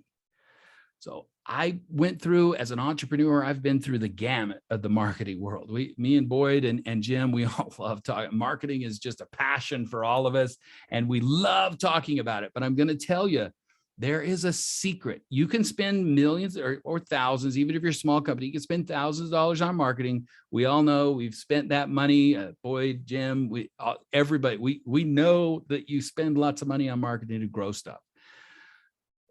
But I'm going to tell you this secret, no matter how much money you spend, if your brand is not compelling, if your product is not interesting, you're going to waste your money again. So you do need to have a great product and you need to have marketing. And I'm going to tell you the secret. Marketing, oh man, there's so much you can do. Throw crap at the wall and see what sticks. But the biggest, most powerful tool that I have found over the years and years of all the side hustles that I've done and all the money that I've made is a powerful story. And Jennifer was talking about that before. For your brand, there is nothing better than understanding and having an amazing story. And I'm going to get in the nitty-gritty right now. I'm going to tell you how to step by step create. I'm not just going to say, hey, go figure this out, figure that out. I'm going to show you a tool that will teach you exactly how, step by step, to create powerful stories, not just brand stories, but any story, a product story of and a call to action at the end. All of this stuff is super, super, super, super crazy important. And here's the deal. There's a TED Talk, and if you guys want to look it up, there's a TED Talk. It's by David Phillips. He is it's called eBay Story Experiment. If any of you have seen this, it is an amazing, powerful, powerful TED Talk. I know there's tons of great TED Talks and we like spitting them out there, but this one really hits the mark of how powerful a story can make your product or service. So this person that David's talking about, there's a person that he did a science experiment, I guess, and he went to like the dollar store and he bought $129 of just junk, of stuff, of little knickknacks, and there's one of a little pony that's really horrid. I mean, it looks bad. Anyways, they bought $128 worth of stuff, and then they listed it on eBay. But here's the catch.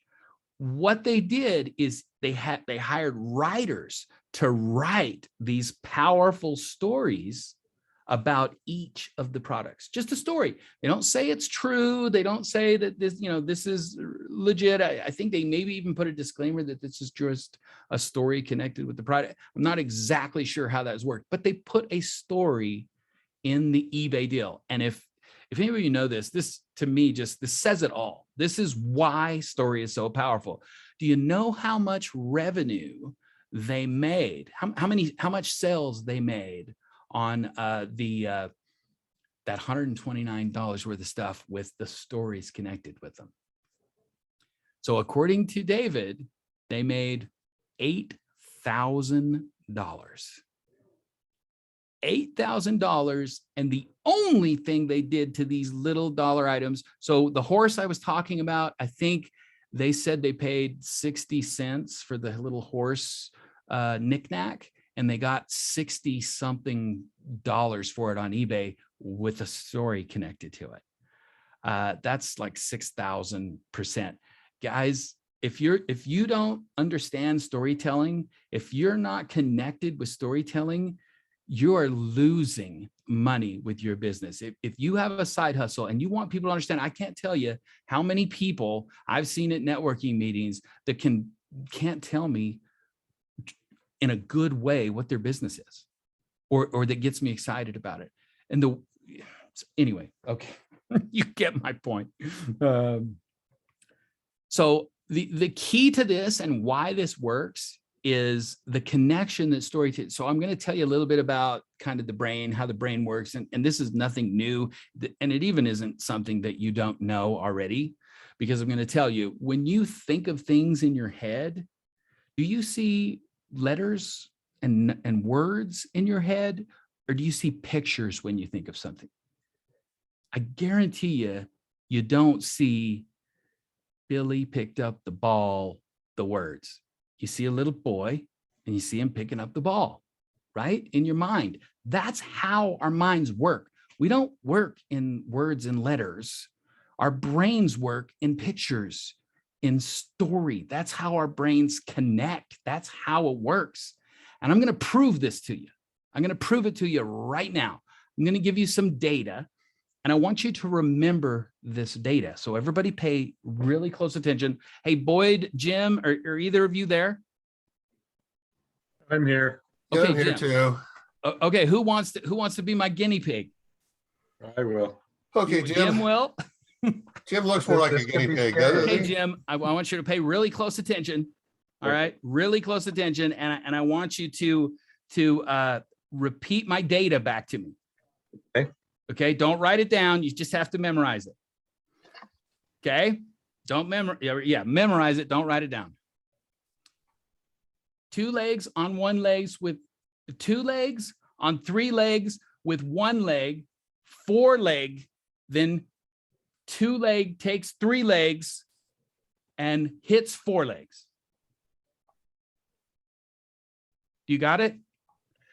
I'm sure it'll come back scary, but I've got a picture in my brain. You got a picture. You're right. So can you tell me the data though? How many legs were there, and what was the sequence of the legs? Without the stuttering, you had 1 leg on 3 legs that got 2 legs, that had 4 legs that got 1 leg, and there was a bunch of legs there together.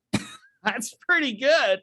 That was close. That wasn't it, but that was really close. That's awesome. So I just threw a bunch of data at Jim, and I told him to spit the data back, and he got it close. I mean, there was some legs in there, and there was some numbers.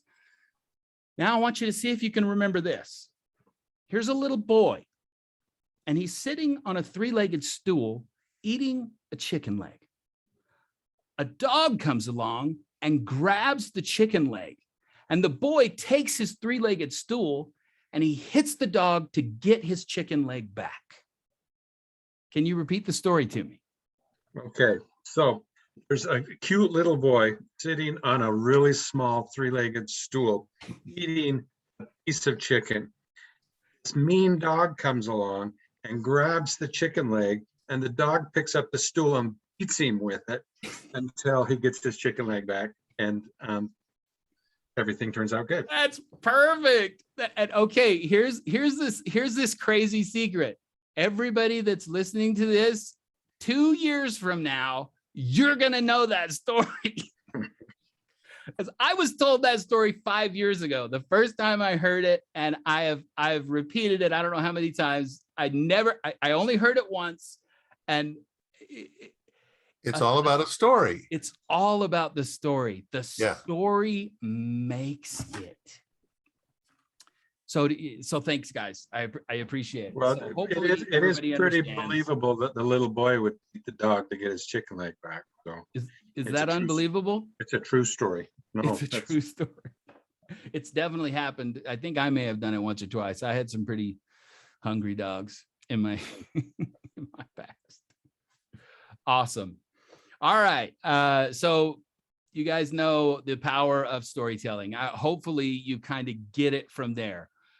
So what I'm going to do is I'm going to give you today this tool. I'm going to put it up on the deal. I want you, hopefully you guys will pay attention.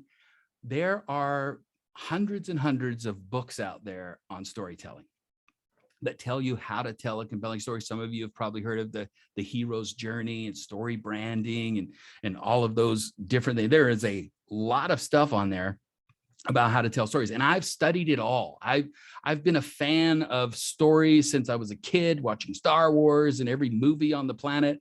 I just have a passion for story, and I've dug deep and deep and deep. But I also I'm dyslexic, so it's hard for me to kind of get data. I'm even worse at understanding data connections than maybe some others. So I usually create a story around stuff so I can remember it better.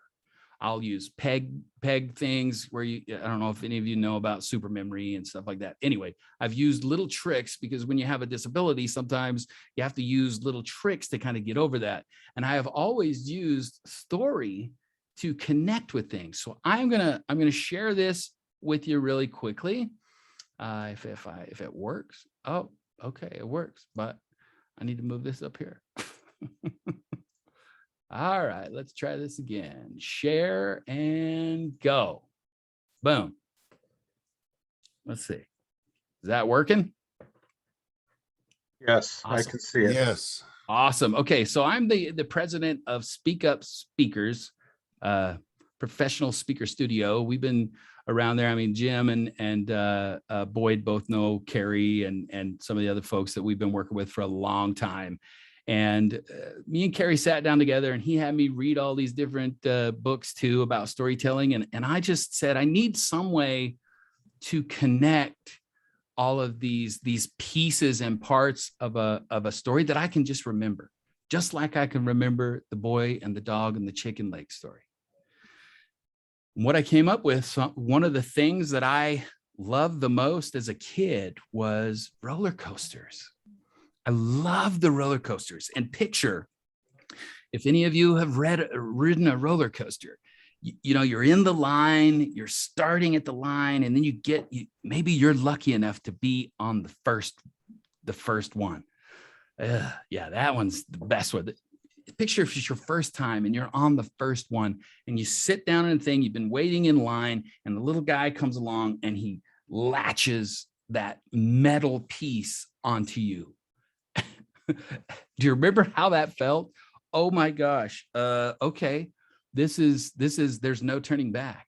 And then after everybody's done, after they're locking everybody in, it starts clicking and you hit that first hill. Click, click, click, click, click, click, click, click. And you're thinking about, oh my gosh, what did I do? Why did I think this was a good idea? What's going to happen? Maybe we'll fly off. Why am I doing? And then you get to the top, and it's fixing to you shoot down, and you're screaming, and your guts came out at the top of your head, and you're like, ah, and there's this adrenaline, this craziness, and then you have this little piece where you click, and what's ahead of you? A big loop-de-loop. And you hit that loop-de-loop, and you go upside down, and you're like, oh my gosh. And in between all this, you're going, oh man, this is awesome. This is crazy. You're screaming like everybody else. Oh, and then all of a sudden you go up this little hump and you stop in the deal, and it's over. and you're like, oh my gosh, that was so cool. Let's do it again. Right? Does anybody remember that first time riding a roller coaster? Well, I did. And I just realized that all of the pieces and parts of a story fit in the roller coaster. They fit. So I'm going to talk about these and kind of why this is. We believe there are 5 pieces to a great story. There are 5 pieces, and I'm going to talk about it. There's the setup. This is where you set the story up. You get ready to tell somebody about the story by giving them, what's going on and at that time frame, the year, maybe the person, how they're feeling, what they look like I just did, sitting down in the car and having the thing latched down. That's the setup, getting ready for the story. Then there's the challenge. If there's not a challenge in a story, then nobody's going to learn anything from it. The little boy getting his chicken leg taken away with the dog was the challenge. There's a challenge. And in a challenge, there's always a villain. And we're going to talk about villains and all that stuff. But then there's a challenge. Now, after the challenge, you get called, and this is what we call the lesson cycle. This is where you learn something, where you grow from the story. If you just tell a story where there's no lesson, then maybe it's just an anecdote or it's just a funny story. But if you want to make an impact, you have to put a lesson cycle in there. That's the loop-de-loop. This is where it gets crazy in your life and you grow immensely. And after that lesson cycle, that loop-de-loop, you get a breakthrough. You get this aha moment where I know who I am, or I know what I'm supposed to do. Or if it's with your business and your brand, I know what my company's about. I know what I'm supposed to do now. I know who my potential clients are. And then, of course, the end is the lessons learned. And this is in business and your brand. This is where you recap everything that you've learned and you have a call to action for your listener.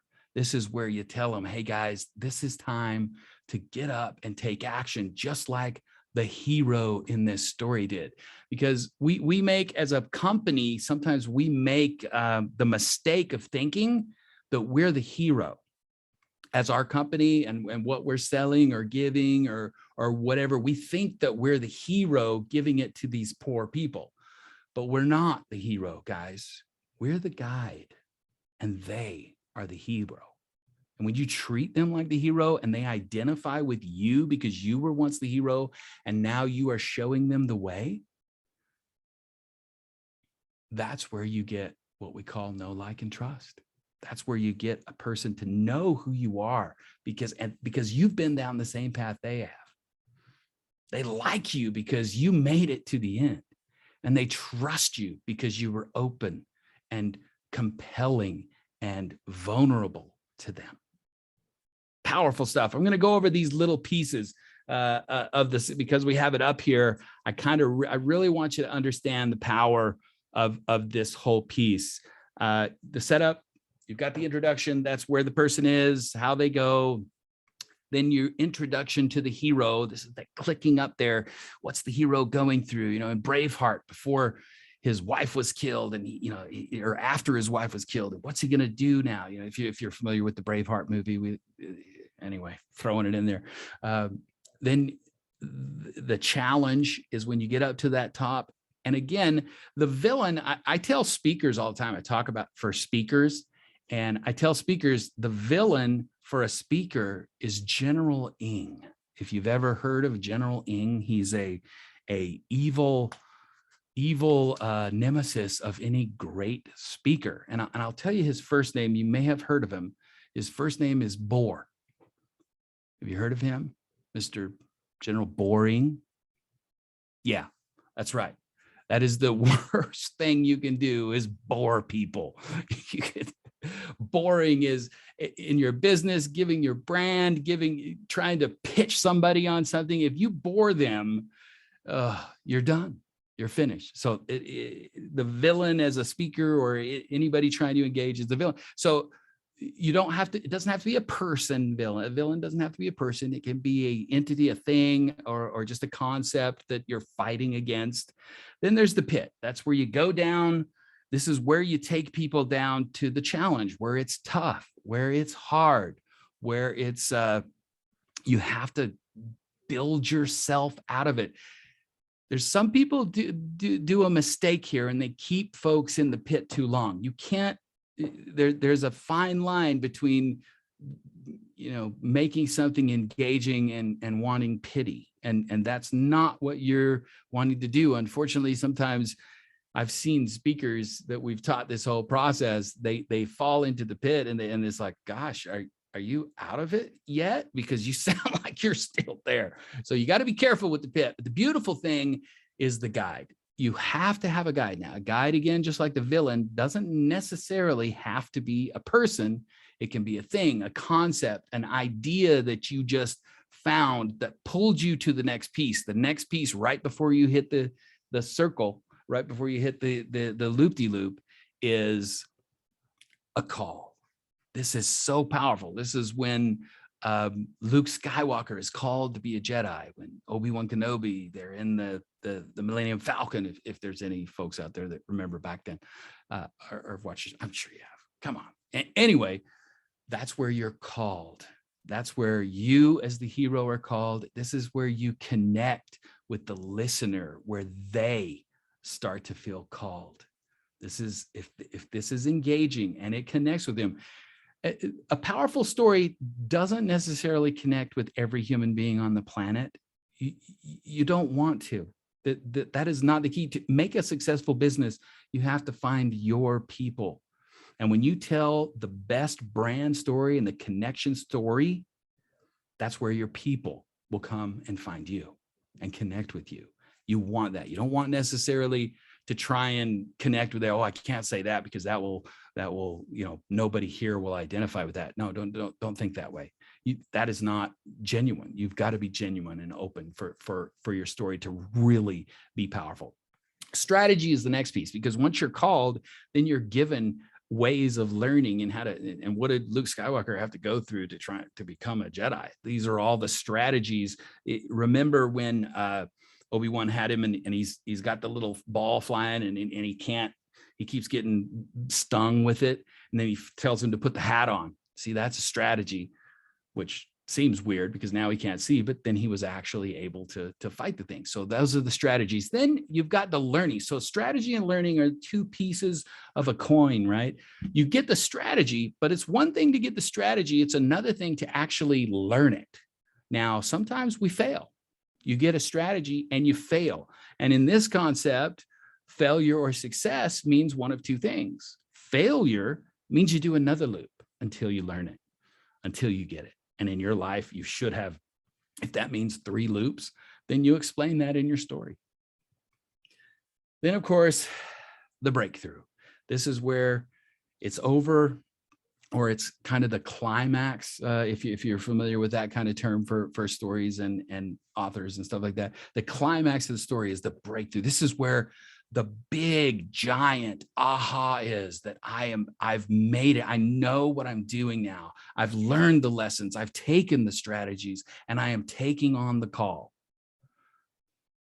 And then the end is lessons learned. And this, again, lessons learned is where you talk about, if you understand speech, if you've ever been in speech classes at all, there's a concept that they teach that you tell them what you're going to tell them, then you tell them, and then you tell them what you told them. That's kind of a classic speech thing. Well, in story, this is kind of doing the same kind of thing in the end, that the lessons learned kind of tells the story of what you learned from the story, and a call to action for whoever's listening to the story. This is the opportunity where you say, you know what, this is everything I had to go through. And if you are like me, or if you're in the middle of this and you want to call, I'm here to call you to action and get you on that roller coaster to take the lesson cycle. Cool. I know the first time you see this, you may not understand the power of it. I wish I could let people, I've been teaching the roller coaster for quite a few years now, and I think in the roller coaster every movie I watch, every book I read, I think where I'm at on the roller coaster in everything I do. And it's a little bit of a spoiler alert, but it's also really neat when somebody gets it really, really right. And you can tell, wow, this is why this is so compelling, because it fits in the roller coaster. Whew, man, whew, talking a lot. Oh, okay, guys, I'm going to take a drink. I don't stop.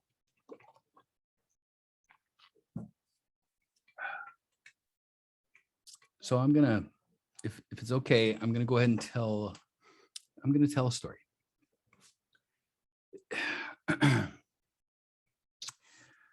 So picture 7th grader, little boy named Bobby James.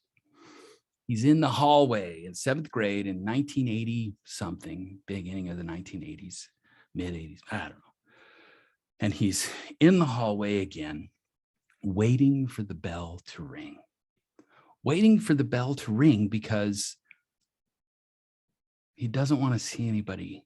He doesn't want anybody to see him going to that door. Well, it just so happens this day, for some reason, one of Bobby's friends isn't going to class. Bells rang. Usually he waits for the bell to ring. Everybody's gone. Then he walks into the class.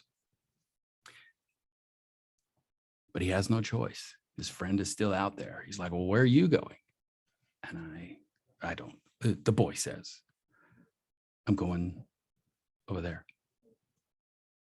And he says, wow, you're in the retarded class. Whoa. And the boy was crushed. Yeah, I'm in that class. And he was done. He was done being in that class, being labeled that. So he went home that day and he told his parents, I don't care what it takes. I do not want to be in special classes anymore. I've taken tests. I know, I get it that I learn hard, but I'm going to work hard and I am going to do whatever it takes not to be stupid. And he worked hard. He worked harder than anybody else. And sometimes one time when he writes a paper and his mom, of course, helps him spell and check and do all that stuff. But he wrote that paper. He wrote that paper for hours and hours because it was hard for him to do those things. And his teacher said, I don't think you wrote this paper. I know you, Bobby. I don't think you wrote this paper. He did write that paper. So anyway, as you can tell, this person was me. And I worked hard.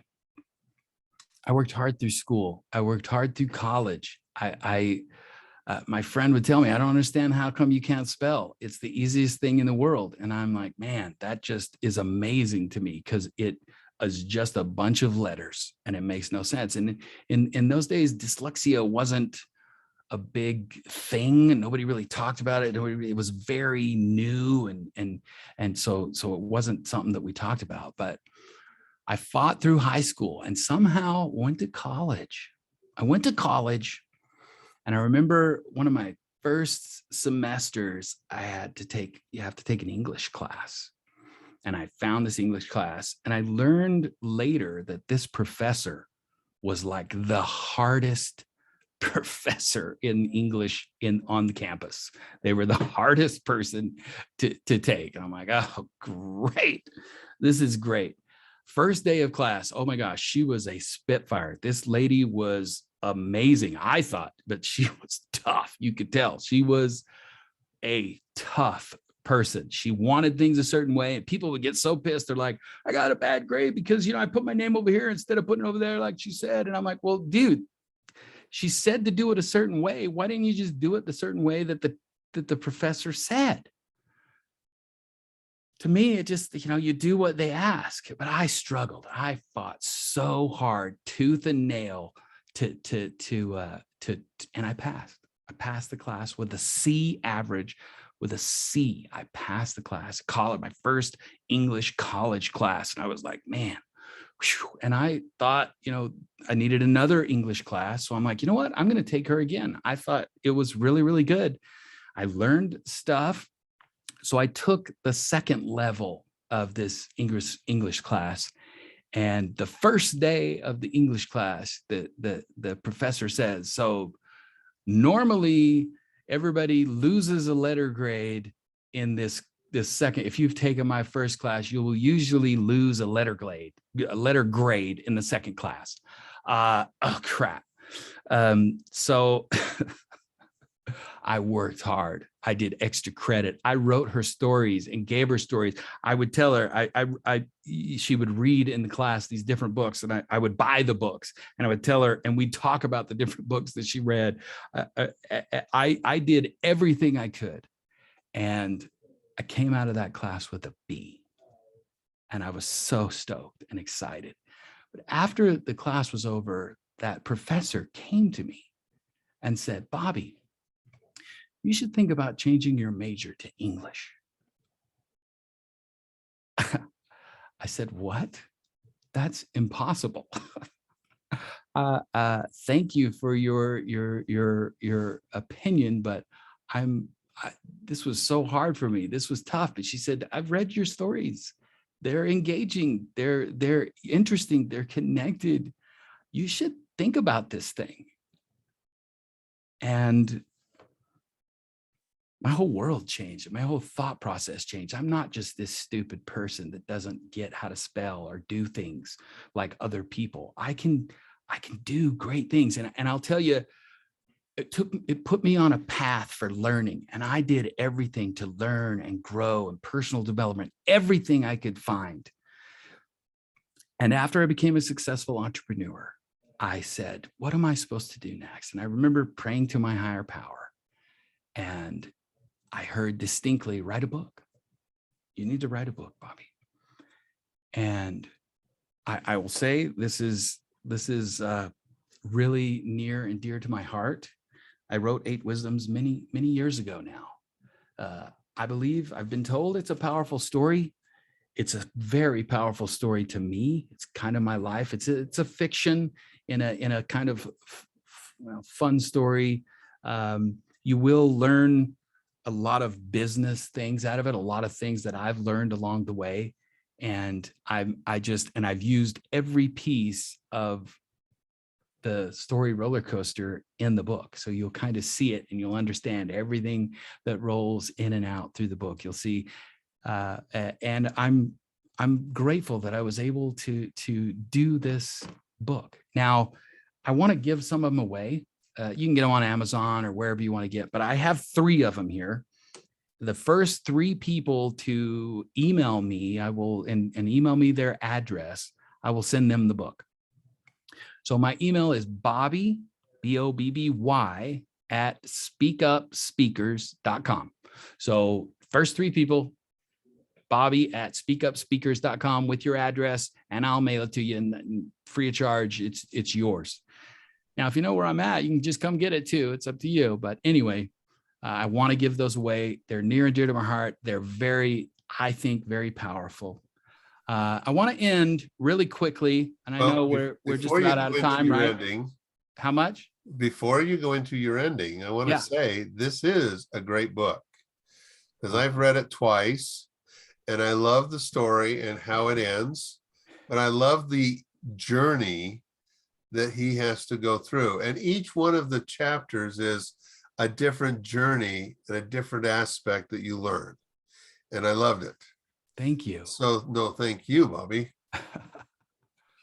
I've been so humbled, when you give something to the world, even if one person read it and it helped them, then it was worth writing, right? Yep. And I've had people come up to me and I've been blown away of what they've said. So anyway, super. The big key here is that you can do anything, amazing things, and your brand. You can show that in your brand, the amazing things that you do. And I just want to end with, at Speak Up, we've been working on a bunch of online classes. So Boyd, I don't know, have you been to Story Magic and some of those different? It's been a couple or of not years online? now. I went to one class a couple of years ago. Yeah. We've been doing live classes forever. And of course, COVID, blew all that up and made it all weird. So we took all of the stuff we've learned and all of this powerful storytelling piece, and we created some online classes. And I have today, I want to share this. So Story Magic is the workbook. This is all of the stuff I just talked about and so much more, and piece by piece. I'm telling you, it is magical when you can tell a story by following that path. And you can be asked, hey, can you speak for us right now? And you can be on the spot, have something amazing just because you have the stories that are connecting your head. I love it when somebody says, hey, can you talk about this? I'm like, oh yeah, I've got a story for that.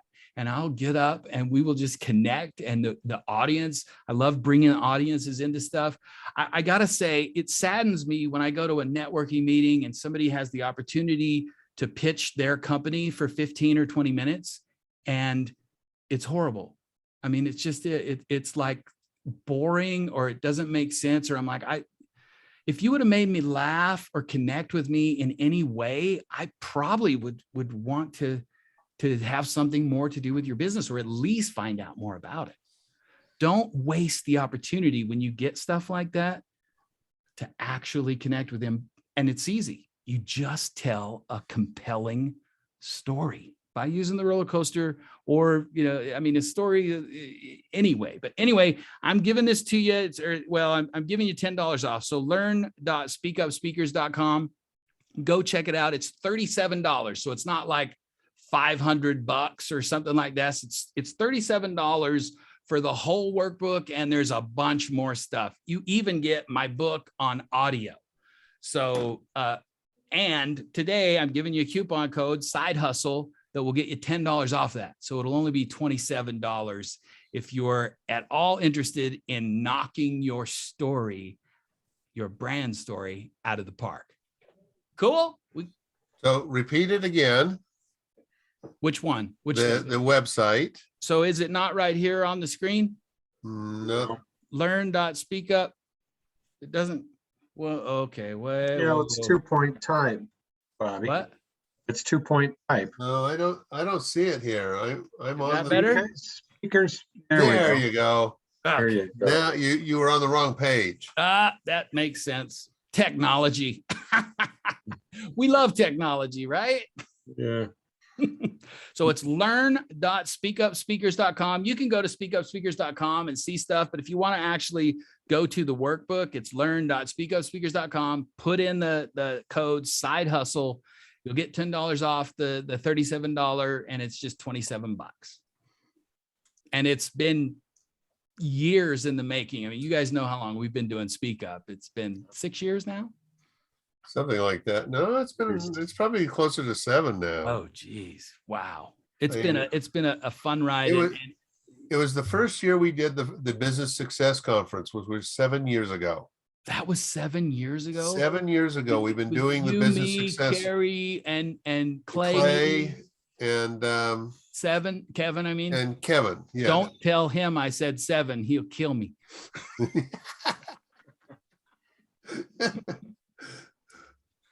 Yeah. Well, anyway.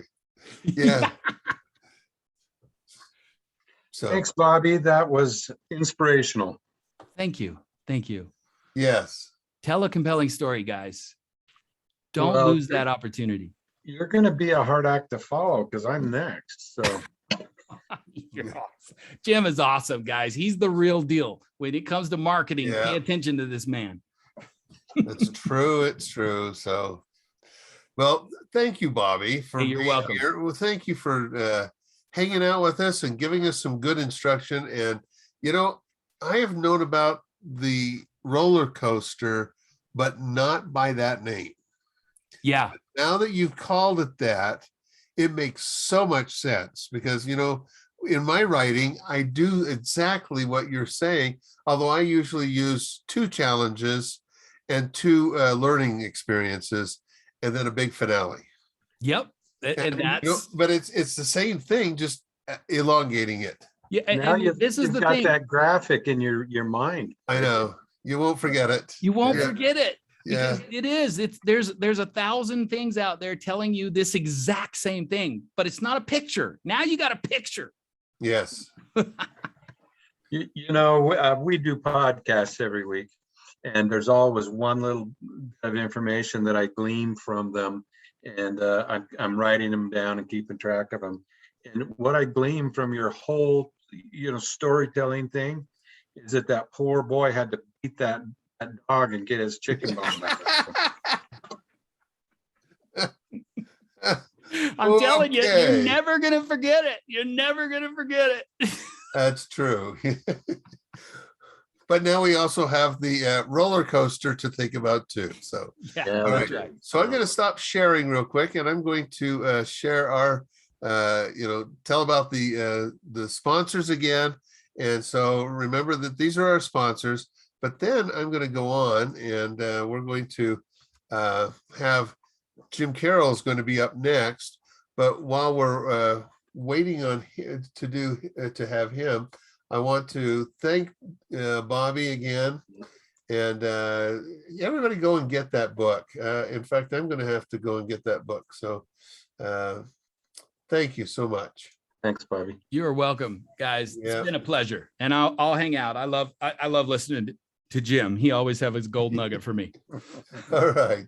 Thank you so much, Bobby. So everybody can be, you should be seeing the, are they seeing it? They are. They're seeing a picture of me. Okay. Oh, they're seeing a picture of you and giving your, what you're Yeah. all about, right? You wanna The splash Daredevil. up? Yeah, let's splash up those sponsors again real quick. Okay, let's see here. I can do Find that. it. There they are. So there's our sponsors. So E2 Total Solutions, that's Jim's company. BP Media, that's my company. South Jordan Chamber of Commerce and the Southwest Valley Chamber of Commerce were part of the sponsors. We do have coming up, and I'm going to quickly tell this before you get started, Jim, is we do have 3 other conferences coming later this fall. In 2 weeks, on the 13th of October, we have the Business Success Conference. All of these are part of the business success umbrella, but the side hustle we do a little bit different. So that's why we don't use the name Business Success Conference, because it's all about taking a business that's already going and taking it to the next level, where the side hustle is all about starting that. But that's coming up on the 13th, and it's all about sales and marketing. So if you know people who are needing help with sales and marketing, we're going to have a half-day seminar or webinar that'll tell about that. Then on the 29th of October in the morning, we are going to have the A-Team and Leadership Conference. The A-Team is, of course, your advisory team. And then the Leadership Conference is either how to build leadership or how to hire the right leadership and how to help build it within your company. And then on the 13th of November, we do have the conference that is all about, it's called the Success for 2022. And it's things you can do right then, between then and the end of the year, or even into the next year, that's going to help you grow your business very well in 2022. And you'll actually see, you should anyway, if you're doing it right, you should see a bump in the last month and a half of 2021 by doing that. So those are the things that are coming up. And so we want to invite you to that. And so now we had originally said that Sarah Larson, who is another attorney, but she was going to talk a little differently than what Michael did. And she came down with bronchitis. Bronchitis, yeah. Yeah. And so we're sorry she couldn't make it. She was still having the raspy and she figured she couldn't talk for 30 minutes. She said, well, I could probably do it for 10. I said, we'll just move it around. So right now we're going to have Jim. He's going to be talking about his business experience with a side hustle. So Jim, I'm going to let you take it from here. All righty. Thanks, Boyd. Just took it off so you can put your slides up. Okay, I will put them up. And first of all, I wanted to thank Boyd. He does an awesome job. He's my partner on several projects, and he puts so much effort into these seminars and the recordings, and then posting them online. So I just think everybody should give him a big hands up. He does such an awesome job, and so I'm very thankful for him and all the work that he puts into these. So thanks, Boyd. Secondly, now I have to follow Bobby Glenn James, the man with 3 names. And I always first names. Yeah, well, I always tease him because I have 3 first names too. And my names are James Allen Carroll. So those are 3 first names. So there you go, Bobby. I will try and live up to his expectations of a exciting seminar. And if you will hang on, I will share. So there we go. And let's see. I can do this. There we go. Okay. Yep. Right. So welcome to the Side Hustle Conference, everyone. It's kind of ironic to me. I've been listening to these classes that we've had today, or these speakers that we've had all day. We've learned great information about branding. We've learned about how to set up a side hustle correctly and legally, and do it right. And then, of course, the component to any real compelling side hustle is the story. So we're going to talk about the story for just a minute. I've only got 30 minutes, so I'll, slam through this pretty quickly. But I'm going to give you a little bit of history about me. So we're going back, several decades at this point in time, more than a couple of decades. And in my early career, I worked for a couple of different printing companies. One of them was called Printers Incorporated. I think if you're local, you might recognize that name. There was another national and international company called Melno Packaging that I worked at. And at all of these little components that we're going to talk about getting to my long-term side hustle, I had a aha moment. And so at Printers Inc. in particular, I remember I was a production manager and a department head and a couple of different things. And I remember having some real clarity with one thought. That thought was, I can do this the rest of my life and, be able to buy a boat and a camper and a house and do all the things that cool people do and have. And as soon as I thought that, my whole world changed. And what caused the change there was Fujifilm and some Fuji plate making technologies and some other stuff. But it really, really changed my life. I also got married at the time, which was, a life-changing event. But think about that. I was having this conscious thought that everything would be cool, that everything would be fine. And something happened and I had a life-changing event. At that time in my life, it's worth mentioning, I was an active skydiver, and I traveled all over the country.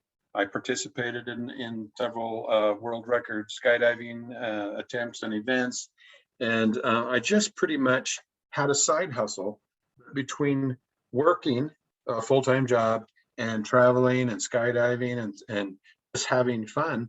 Didn't really make any money. Somebody had mentioned earlier in the program that a side hustle generally costs you money in the beginning. Well, I'm going to tell you that I spent thousands and thousands of dollars traveling and moving around the country and buying new gear and having to have the latest gear and all of those types of things. Actually, even going to some educational conferences and improving my skill sets as far as being a skydiver goes. So at that point in my career, my hobby or my side hustle, if you will, was costing me a lot of money. So moving along through my career, I went to work for this company, and the company was called American Color Graphic. At that point in time, it was the largest web graphics company or weekend imprint in the country. We did all of the American stores, news, Sunday newspaper imprints, and that means we did all the photography, we did all the design, we did all of the work for them. And that tower right there they consolidated all of their departments from Chicago and moved to Salt Lake, make Salt Lake their primary headquarters. That building was built on downtown Salt Lake, and I was one of only 2 or 3 people that did not work at American Stores that actually had an office in that building. They had an office in that building because their advertising was so important to their long-term strategy. And so that was my single account. I was the sole graphic salesman or print salesman, if you will, that dealt with American Stores. And I had this kind of epiphany. And I remember thinking at one point, I was sitting in my fancy little cabin up in Heber and loving life. And I thought this crazy thought again. I thought, I can do what I'm doing the rest of my life and be totally content and totally happy and totally love what I'm doing.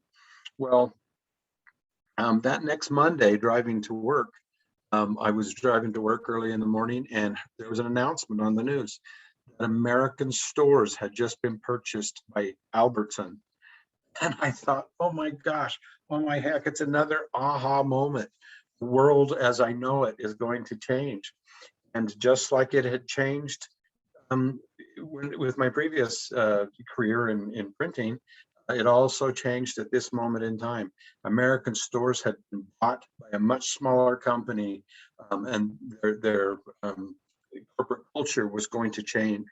And ultimately, they phased out the graphics department that I worked at and sent it all to Arizona. I think Scottsdale, Arizona is where they moved to.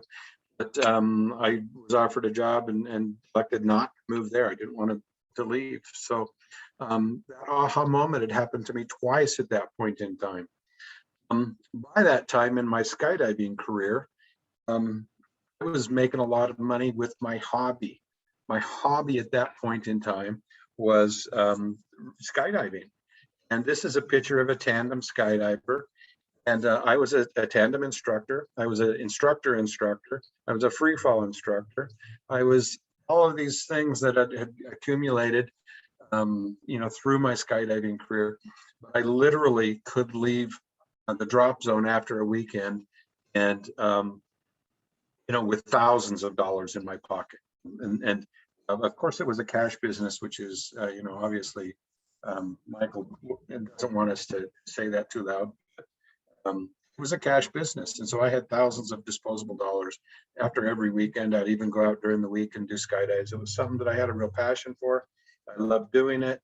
And I now was making money at it. It was truly, truly a side hustle. So when American Stores decided to kind of, move on, I had a side hustle. I had some income.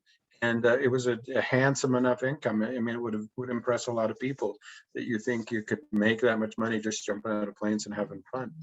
So I needed something a little tiny bit more. My name was out there in the world, and I was known for some sales acumen that I'd learned and grown with during the Associated Stores, kind of, I want to call it an experiment. It was my profession at that point in time. And there was a little company called Rastar Digital Media. And Rastar Digital Media grew and grew and grew to be ultimately they were the largest digital marketing company in the country at that point in time. And we've moved forward now to about 20 years ago. 20 years ago, I was executive vice president at a little company called Rastar Digital Media. They were taking databases and buffering those databases for triggers, and then those triggers would reach us to market to somebody. So for example, if you had a tire repair or a radiator repair on your automobile, and they put that on your credit card, that would trigger an event that we thought we should go sell a new car to you. So we ultimately made a contract, or landed a contract, I should say, with Toyota. It wasn't Toyota of Salt Lake City. This was Toyota Japan. This was a big deal. This was a company in Salt Lake City landing this enormous fish from across the sea over in Japan. And the program was so big. My role in the company was VP of New Business Development, and they had no more need for new business development. If you can think of that get your brain around that for a minute. So that was another aha moment. It was an epiphany that I had. That was, oh my gosh, what's going to happen to me? Well, I still at that point was skydiving a little bit, and but I could see the writing on the wall before this happened. And I started to investigate 2 different companies at the same time. The one that we're going to talk about is E2 Total Solutions. Was my company, as you guys know that today. There was a progression through the internet, if you will. I bought a franchise of a company called WSI, or Websites International, and ran that for several years. That taught me how to design and build websites, and ultimately I became a supplier. I started a company called Web Hits Hosting, and Web Hits Hosting was a supplier, the American supplier for WSI. So all of their franchises bought my hosting services from me. I was the only American-based hosting provider for WSI. They had some European counterparts and one up in Canada, and a couple being developed in the Orient. But I was the only American supplier for WSI.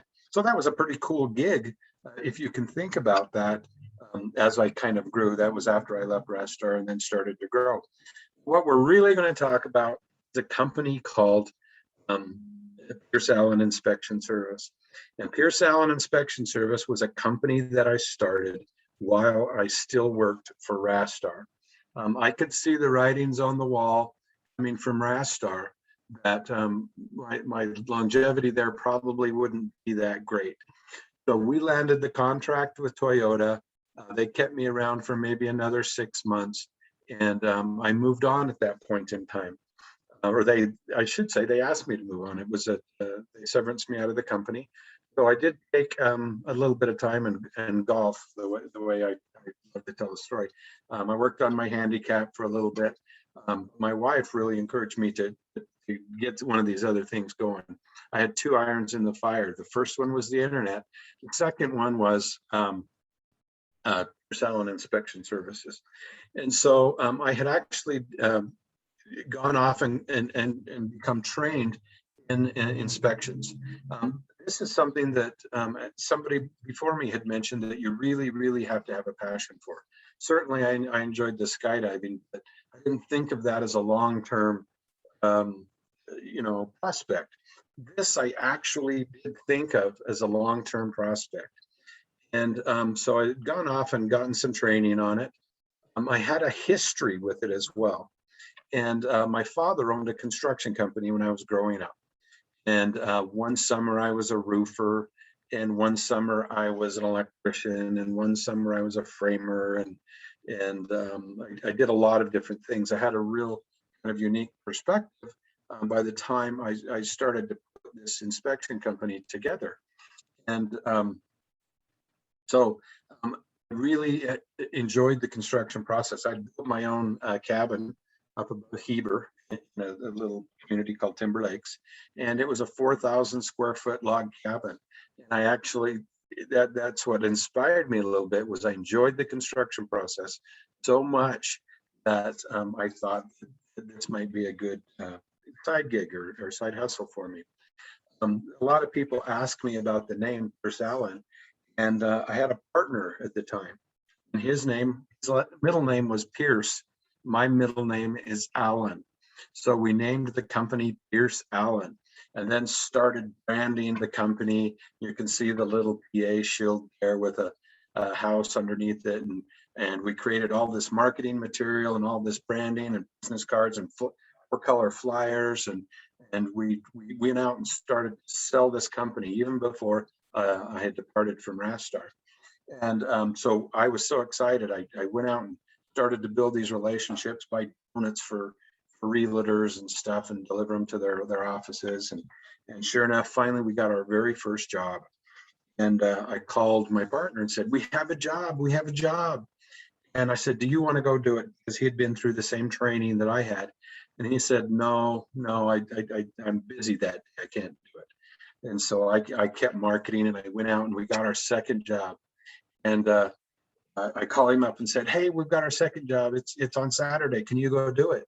And he said, no, I've got my kids this weekend. And this went on for about 6 months. I had a partner in this company called Petersen Inspection Service. He was part of the name.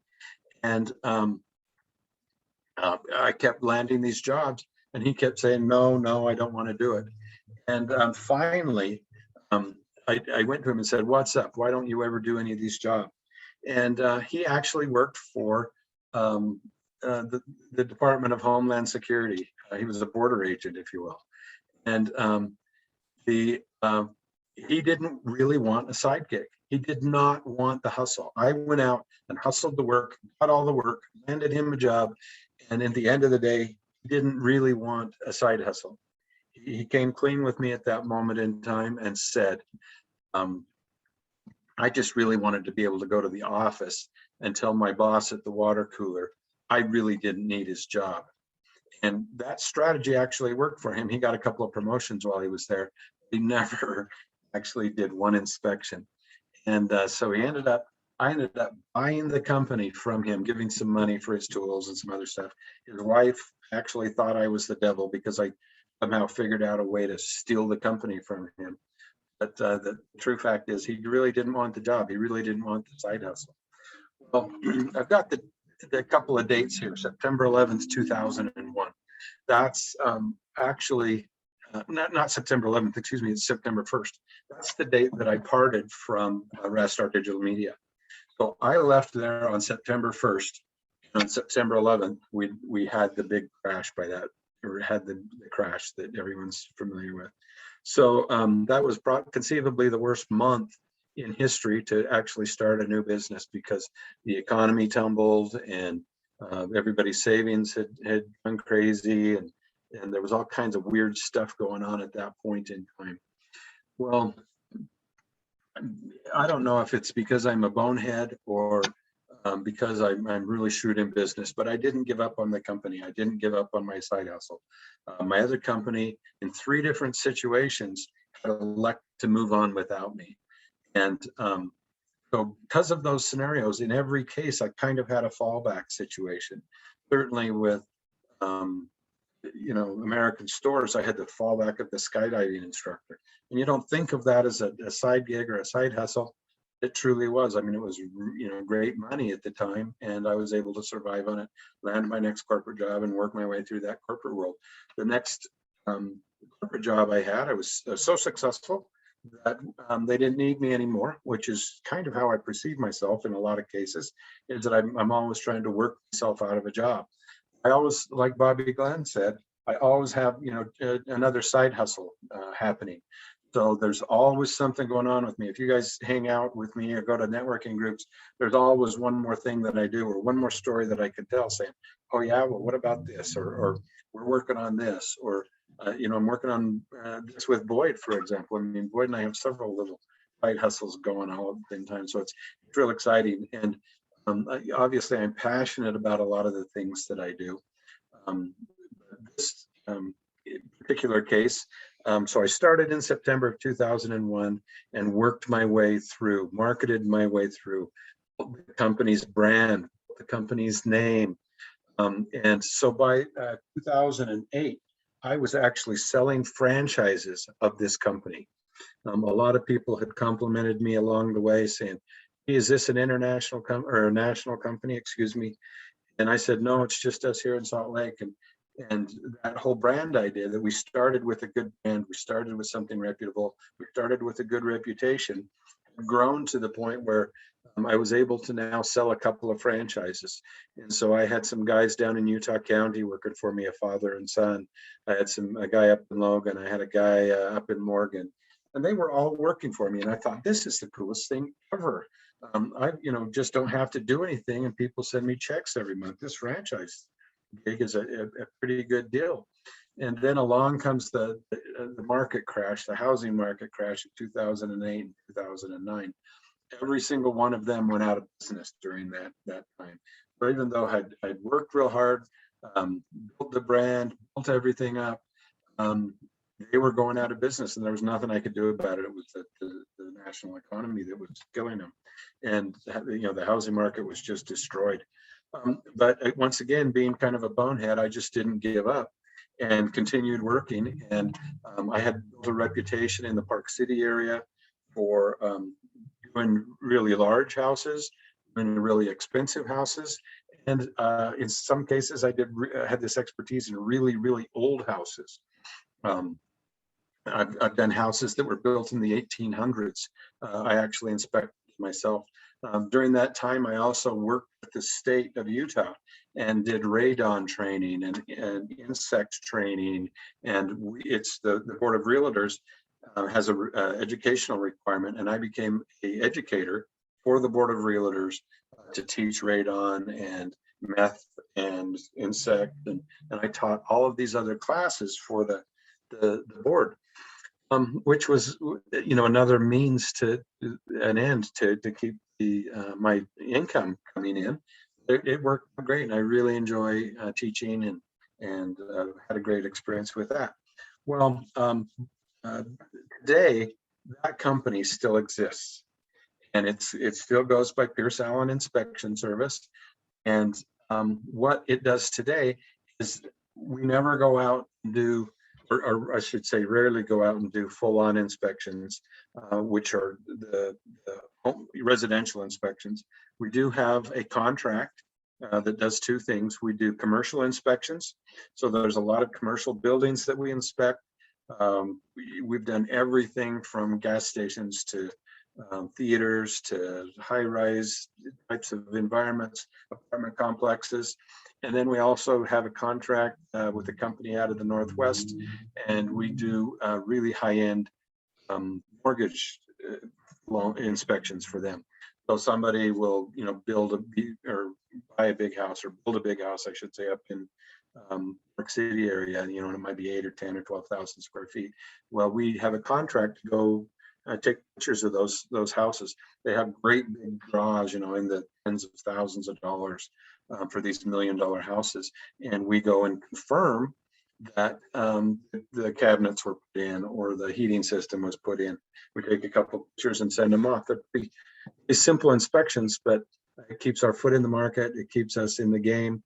And so from September 2001 till September 2021, this side hustle has been in business, and it's kept me working through some slow times when my companies weren't performing well, or the companies I worked for weren't performing well. This company always helped prop me up. I had an additional side hustle, which was the skydiving instructor. And so through all of these aha moments, if you will, I've been able to make a living, support myself, support my family, and make it through these tough times, if you will. It's because I had a side hustle that made us be successful. And so a side hustle doesn't have to be a short-time gig. This side hustle has gone on for 20 years, if you can imagine that. And it's something I still have a passion for. I love going into Home Depot or Lowe's and just smelling that fresh lumber, which means I go into a new construction project and smell the new lumber and smell the sheetrock, and it makes me feel good. I enjoy that so much. I enjoy the construction process. So this is a side hustle that I was willing to share today. Nobody really knows that much about it. They know I've had several renovations of E2 Total Solutions. I kind of explained that with WebHits hosting and whatnot. This is truly a side hustle that's gone on for 20 years. Boyd, what do you think? I was going to just say something real quick, and that is, now I know that during like 2005 through 2008, you really had become, this wasn't a side hustle any longer. It was a full-time job. And E2 or your other the internet company. Yeah, the internet companies, they were the side hustle. And then when Pierce Allen started dropping because of the economy in 2008 and 2009 and the housing bust, then it just switched. And Absolutely. so you have both of those to say, hey, I've got a backup. I always have a backup. And that's what a lot of times. Yep. So, Yep. so and you don't have to always, you think of it, oh, it's going to be my big business. Well, it can be your big business and it can stay small. And that was one of the things that I mentioned earlier, is that there are a lot of small companies that the person only wants that side hustle to pay for extra things. I know one person that their side hustle, all it is to do vacation funding. And that's what they want to do. So Boyd and I have two clients that we work on together, and I'll mention them not by name, but I'll just very briefly. One of them, the lady that owns it, is a talented sales trainer. She works for a national insurance company, and she's a sales trainer. And she's like on the phone teaching sales, at least 8 hours a day. And she has a passion for jewelry. And so she started this jewelry company. She started it on the side, and we built the website, and Boyd's doing the social media stuff. And they're launching, right away, so very, very quickly.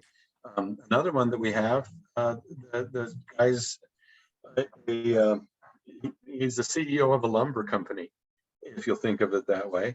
And he has a passion for, he went through some dark times in his life and was depressed and had anxiety. He's helped find some natural cures that combat those situations. So he's CEO of a lumber company during the day and then sells product that combat depression at night. So they, both of those two examples are really high performing day job kind of people that have really passionate and profitable things that they do on the side. So don't give up on a side hustle just because you have a day job. And I'm proof of that, as well as the two of them. Yeah, well, lots of people are. Look at how many side hustles Bobby's had. So Yeah. And that's what I've done too.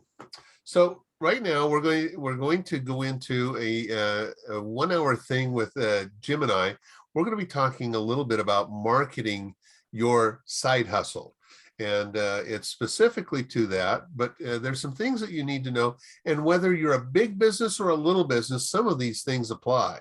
Other things are only for the side hustle that we're going to talk to you about. And we'll kind of identify those as you go along.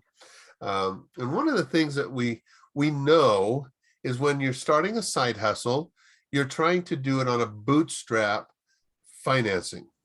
And that's okay. You don't have to go find big financing to do marketing. And that's what we're going to be talking about today, is it doesn't take a lot of money.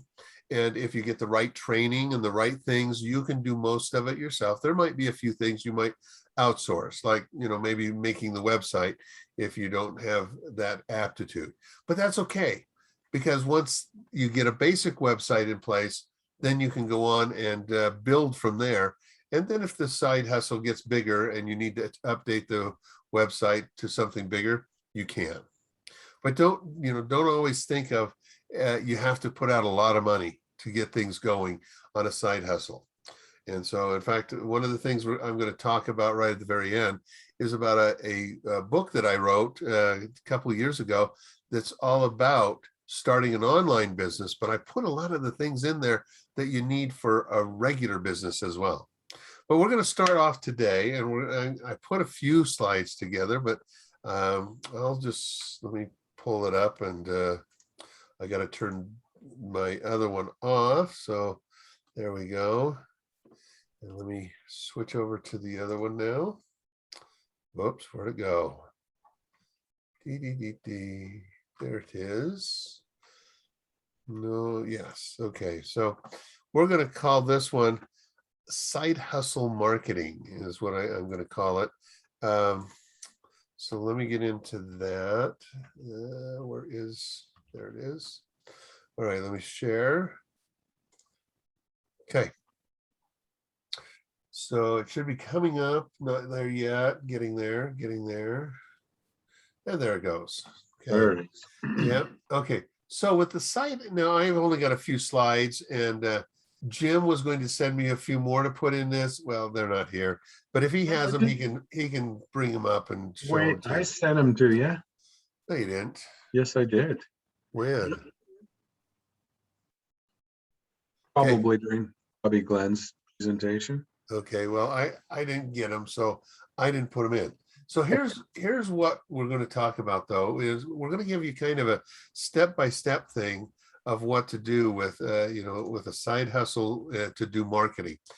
One of the first things you've got to do is once you've got the business figured out, you've got to decide what you want to have accomplished. Now, I put this as by using social media, but it's anything. Social media, website, it's print media, it doesn't matter what it is, you need these same basic things.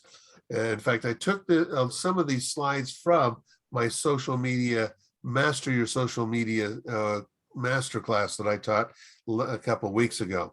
And so if they say social media, understand they're for anything. But here's the things you need to do. You need to figure out what you want done. What do you want to accomplish with your media, with your marketing? So do you want to step up your customer service? This means if you already have a business going and you want to keep more of your customers, maybe that's what you want to do, is step up your customer service. I have real estate people who want this and they may only have a handful of people to start with, but they want to keep them long term. How do you do that? And there's ways of doing it. Another one that people are, and this is the big one that people are looking for, is get more prospects coming to your website or a page on your website. So you need to decide what is it you want to do with your, whether it be, like I said, the print media, radio, television, social media, email marketing, they all go, you all send them to the same places, and you've got to have what your goals are for that.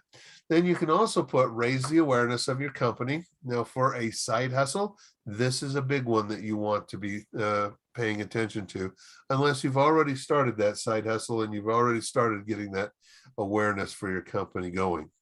The next one is about education. Do you want to educate both customers and prospects? Maybe you do, maybe you don't. Sometimes people only want that on the website, and that's okay. You just need to decide where you're going to do that education and how much you're going to do for customers and prospects, because sometimes they're different. When you've got a customer who's already bought something from you, then it's about tips and tricks about using what they already have. Maybe it's also add-ons and things like this, where for prospects, it's getting them into working with you right from the very beginning. Next one is also invite your current customers to give you referrals. And this is a big thing. You want to figure out what customers are going to do or how they want to work with you to give you referrals. And we'll talk a little bit about that as we go along. So, and the big thing here is when you're working with this, we do recommend you've got to figure out what you want to do. It's where do you want to send your traffic to? And that's to a website, to your physical location if you have a business that you're going to be doing. Most side hustles don't have a business location, so it's a lot of times websites. It might even be an email. It can be a phone number. So those are the four things that most of the traffic you're going to send is. And this is what we frequently refer to that as the NAP, name, address, and phone number. Yes. Part of a website. Right. And we have a really cool slide that shows all this social media stuff pointing to a website. And that's one of the things that I sent you, Boyd. But the email, I think, bounced back. So probably because I had too many attachments or was too big, but I did, in fact, send them. What you need to do is, and what you need to impress on somebody, and what Boyd is saying, is that with the NAP information, name, address, and phone number, they need to be able to contact you. So it's not about marketing your side hustle as having the ability for them to reach you. And you might consider a couple of things. If you have a day job, can you take calls during the middle of the day? Do they have a phone number on the website? Do they have an address on the website? And if you're building a website, even as a simple one, there's a couple of things you have to have. One of those I would point to might be a Google My Business presence or address. So you can't use your business address for that necessarily. You might have to use your home address.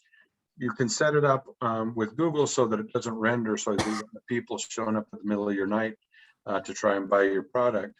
It does have to be there. So do the appropriate things that you need to do to get your website to rank.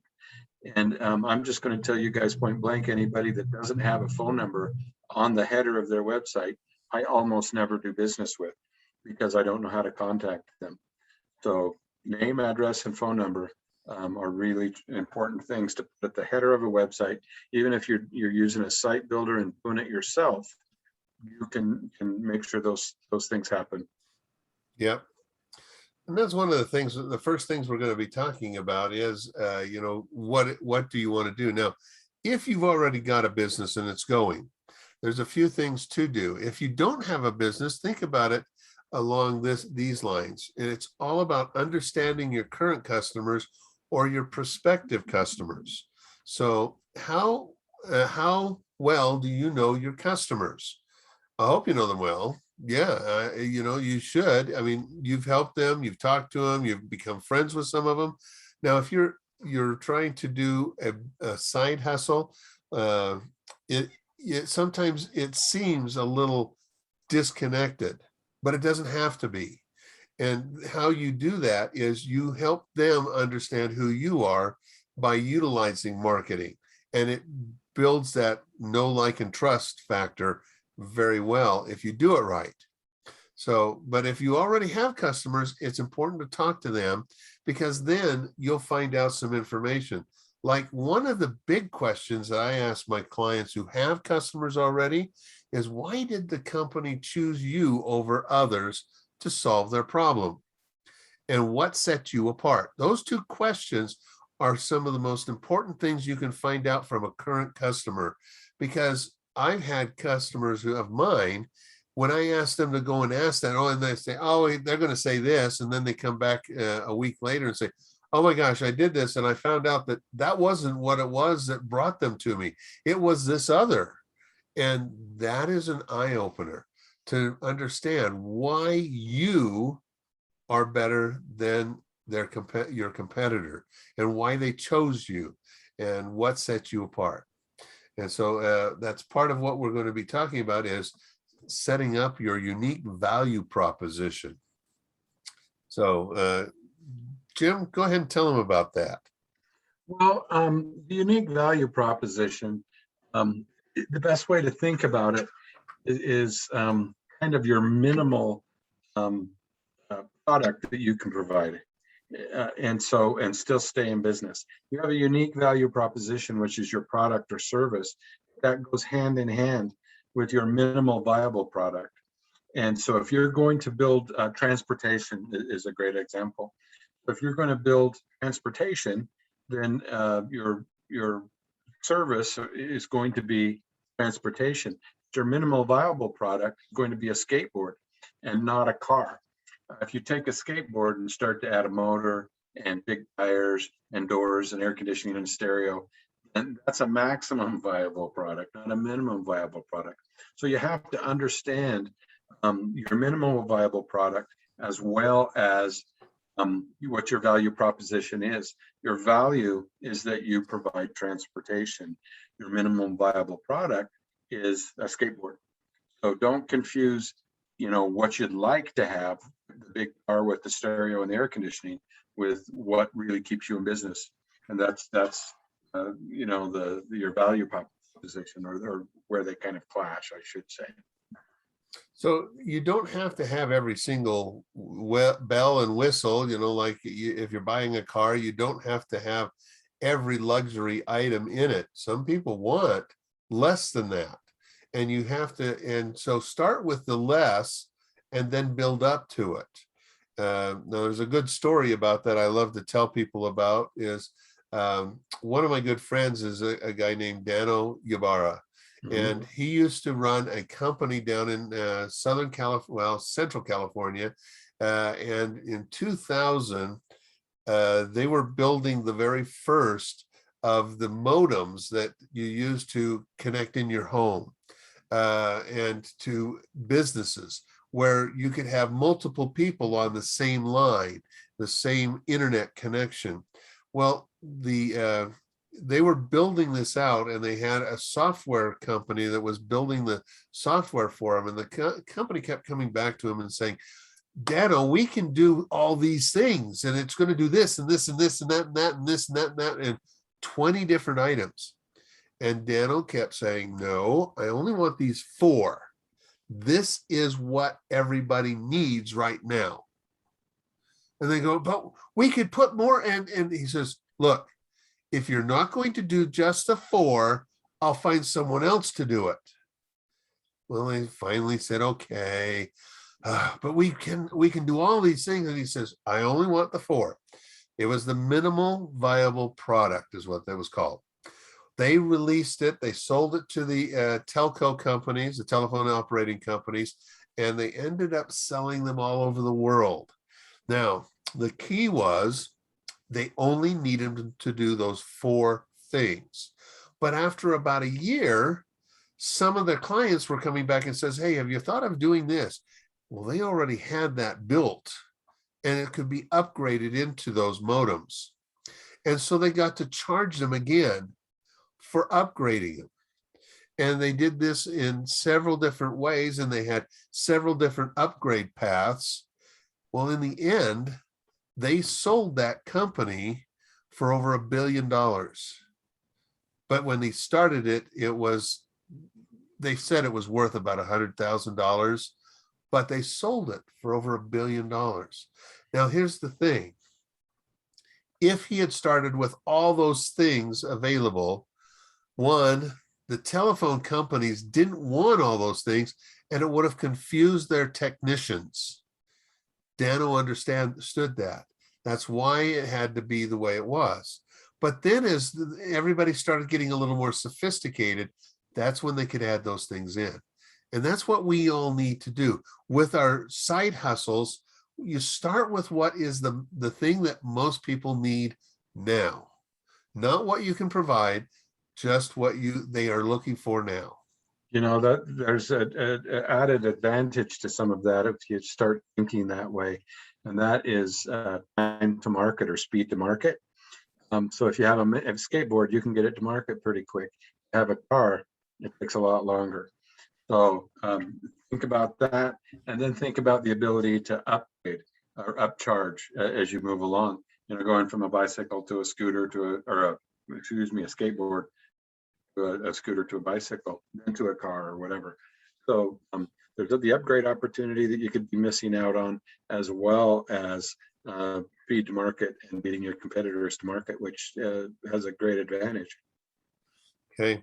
So understand that, having that, but understanding what your customers or your prospects are saying is the advantage that they want you to have is what you've got to pay attention to. It doesn't matter what you want, it's what they want. And so in fact, I'll tell you another story, and this was a side hustle as well for a guy. He came up with this spray that dissolved crayon off of anything without destroying whatever it was on. So it didn't matter if it was a wood product, it was a wall, it was the flooring, it would dissolve the crayon. Well, it was a bit expensive. So I had the guy go out and ask who his perfect customers he thought were his perfect customers, if they would buy it. Well, everybody loved it until he told them what the price was, because this little 2-ounce bottle was going to cost $12.95 because it was an expensive, proposition. Well, he got really discouraged until his 18th door, and I told him he had to do 20. And at his 18th door, he calls me up afterwards and he says, Boyd, I am so glad you told me I had to do 20. And I said, why? He says, because this 18th door. I told the lady about it. She says, oh, I'd love it. And he told her how much it was. And she says, I wouldn't buy this for myself. However, I run a daycare center and I also own a preschool. I'd buy it for that because I need it for that. I've got to clean them up like this. I can't take the time. Suddenly the lights came on and he realized his perfect customer wasn't the home mom who had kids who were drawing on the floor or on the table or on the walls. It was these preschools.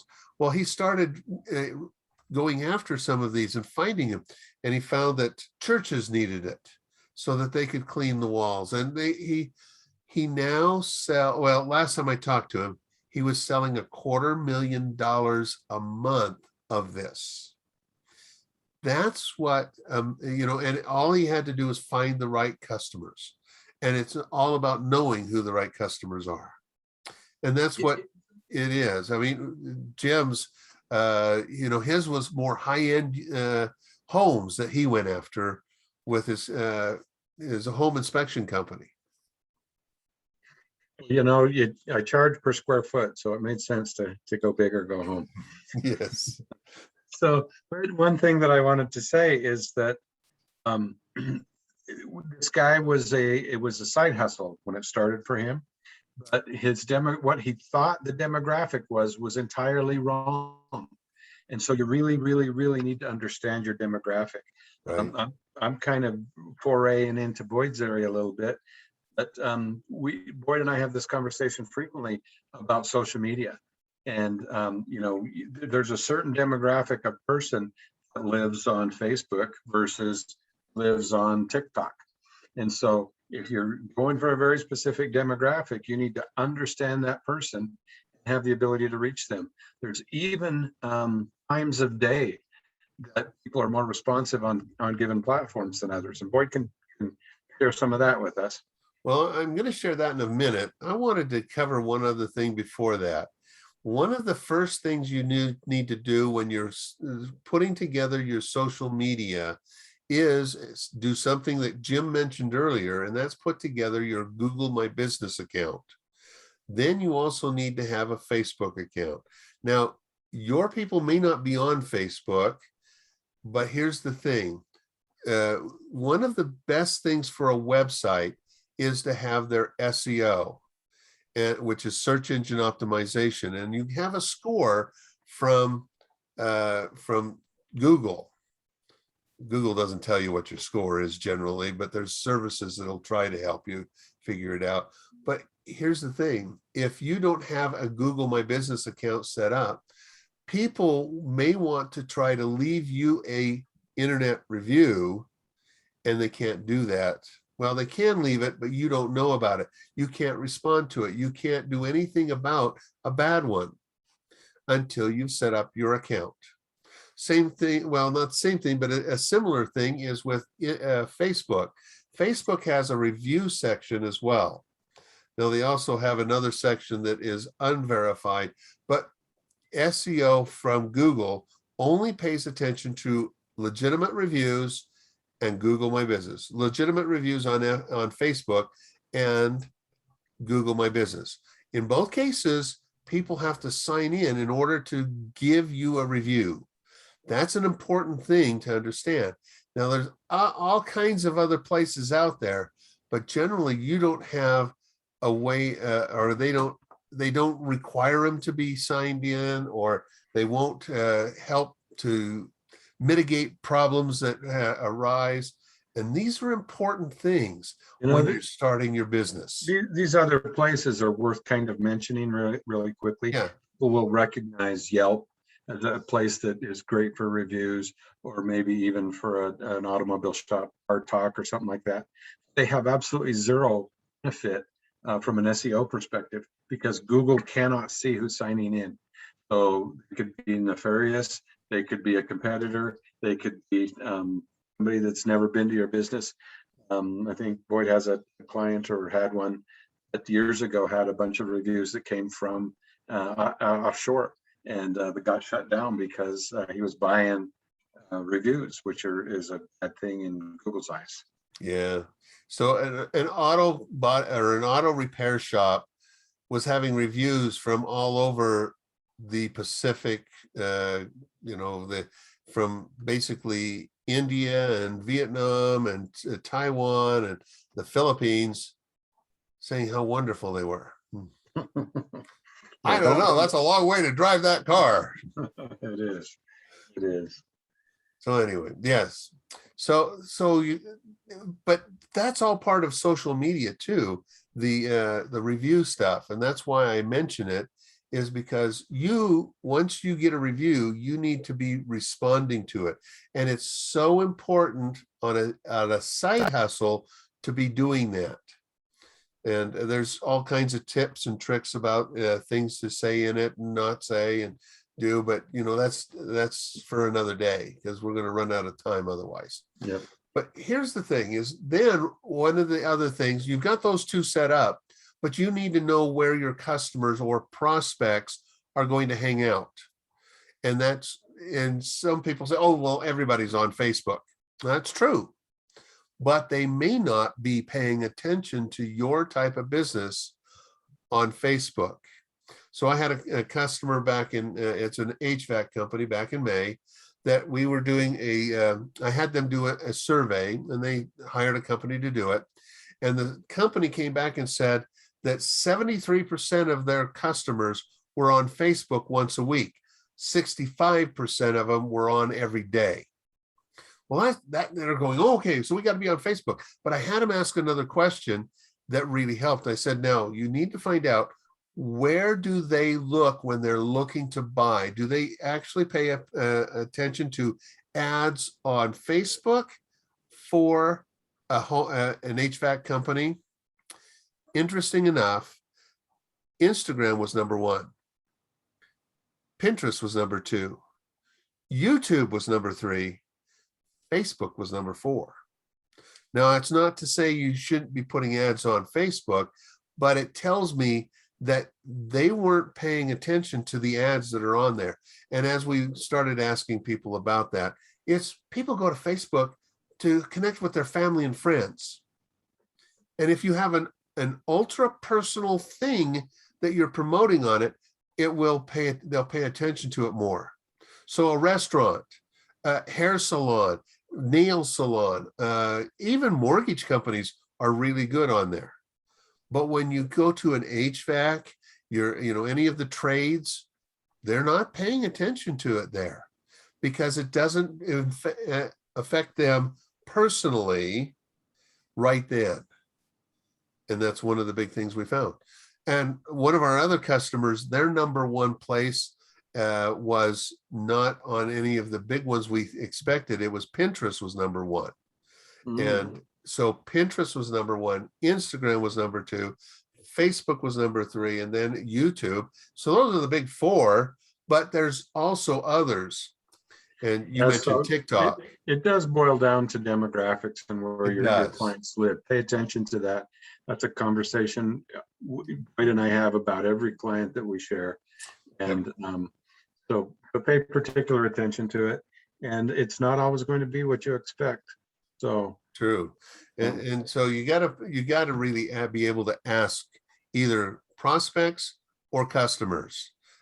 Customers are great, because then you can get more information about, like I mentioned before, why do they choose you over the competitor? And that helps you write your unique value proposition, which then leads to your unique selling position, which is something more. Now let's define those, I guess, a little bit. So we talked a little bit about it at the beginning, but a value proposition is what sets you apart from your competitors. Now, a unique value proposition is when you have something that they don't.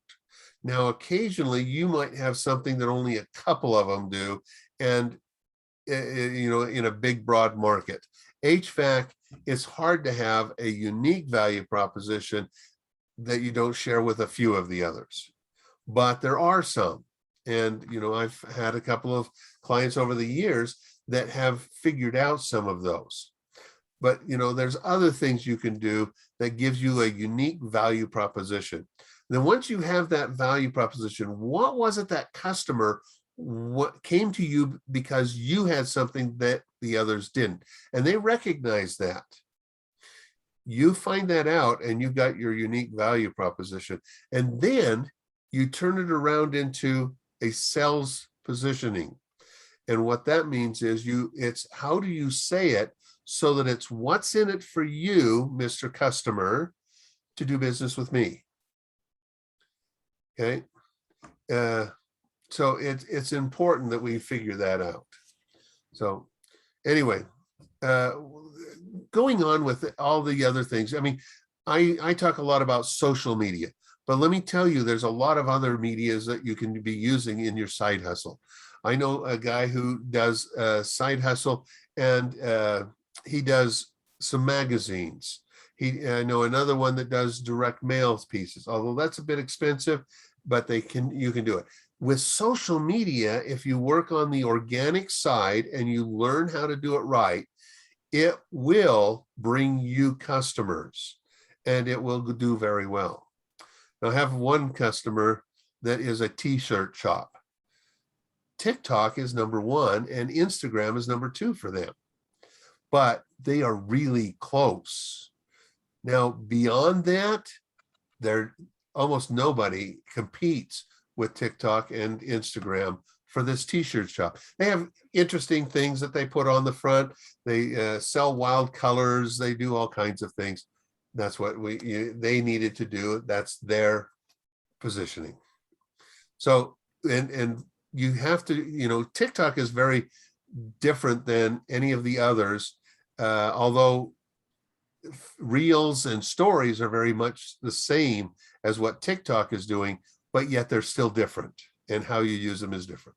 So if any of these, go ahead. I was going to say, marketing your side hustle is important. Yeah. We've all seen the movie Field of Dreams, and just because you build it, they don't necessarily come. And when you create a side hustle, it's like bringing on a second job. I'm just going to tell you guys that. Some of us have a real passion, and we stay up late and get up early. But it's a, if you want it to be successful, it's truly a second job. But marketing the right demographic at the right time with the right message is imperative. And all the things that we've spoke about today, from branding through having it set up legally, correctly, then being able to accurately tell your story. It was one thing that Bobby Glenn James said, is there's so many people that show up at networking groups, they can't speak about their company for 10 minutes. And it's mind-numbing to me. Maybe it's because I speak too much. Even for 30 seconds sometimes. Exactly. Oh my gosh. So the key here is find the passion, find the business that you really want, and know what you're going to fulfill. Then take it from there, build up, and we've talked about all the building stuff today, including, the structure that we've talked about, the branding, the story that's behind it, and of course, the marketing. So all of those things are important. And today, I think that we've covered a lot of things, and it's kind of like the fire hose right now. I'm hoping you'll be able to digest this. So thank you very much for attending today. Thanks for coming, everyone. And we'll talk to you again in 2 weeks, talking about sales and marketing. You got it. Thank you. Have a great day, everyone.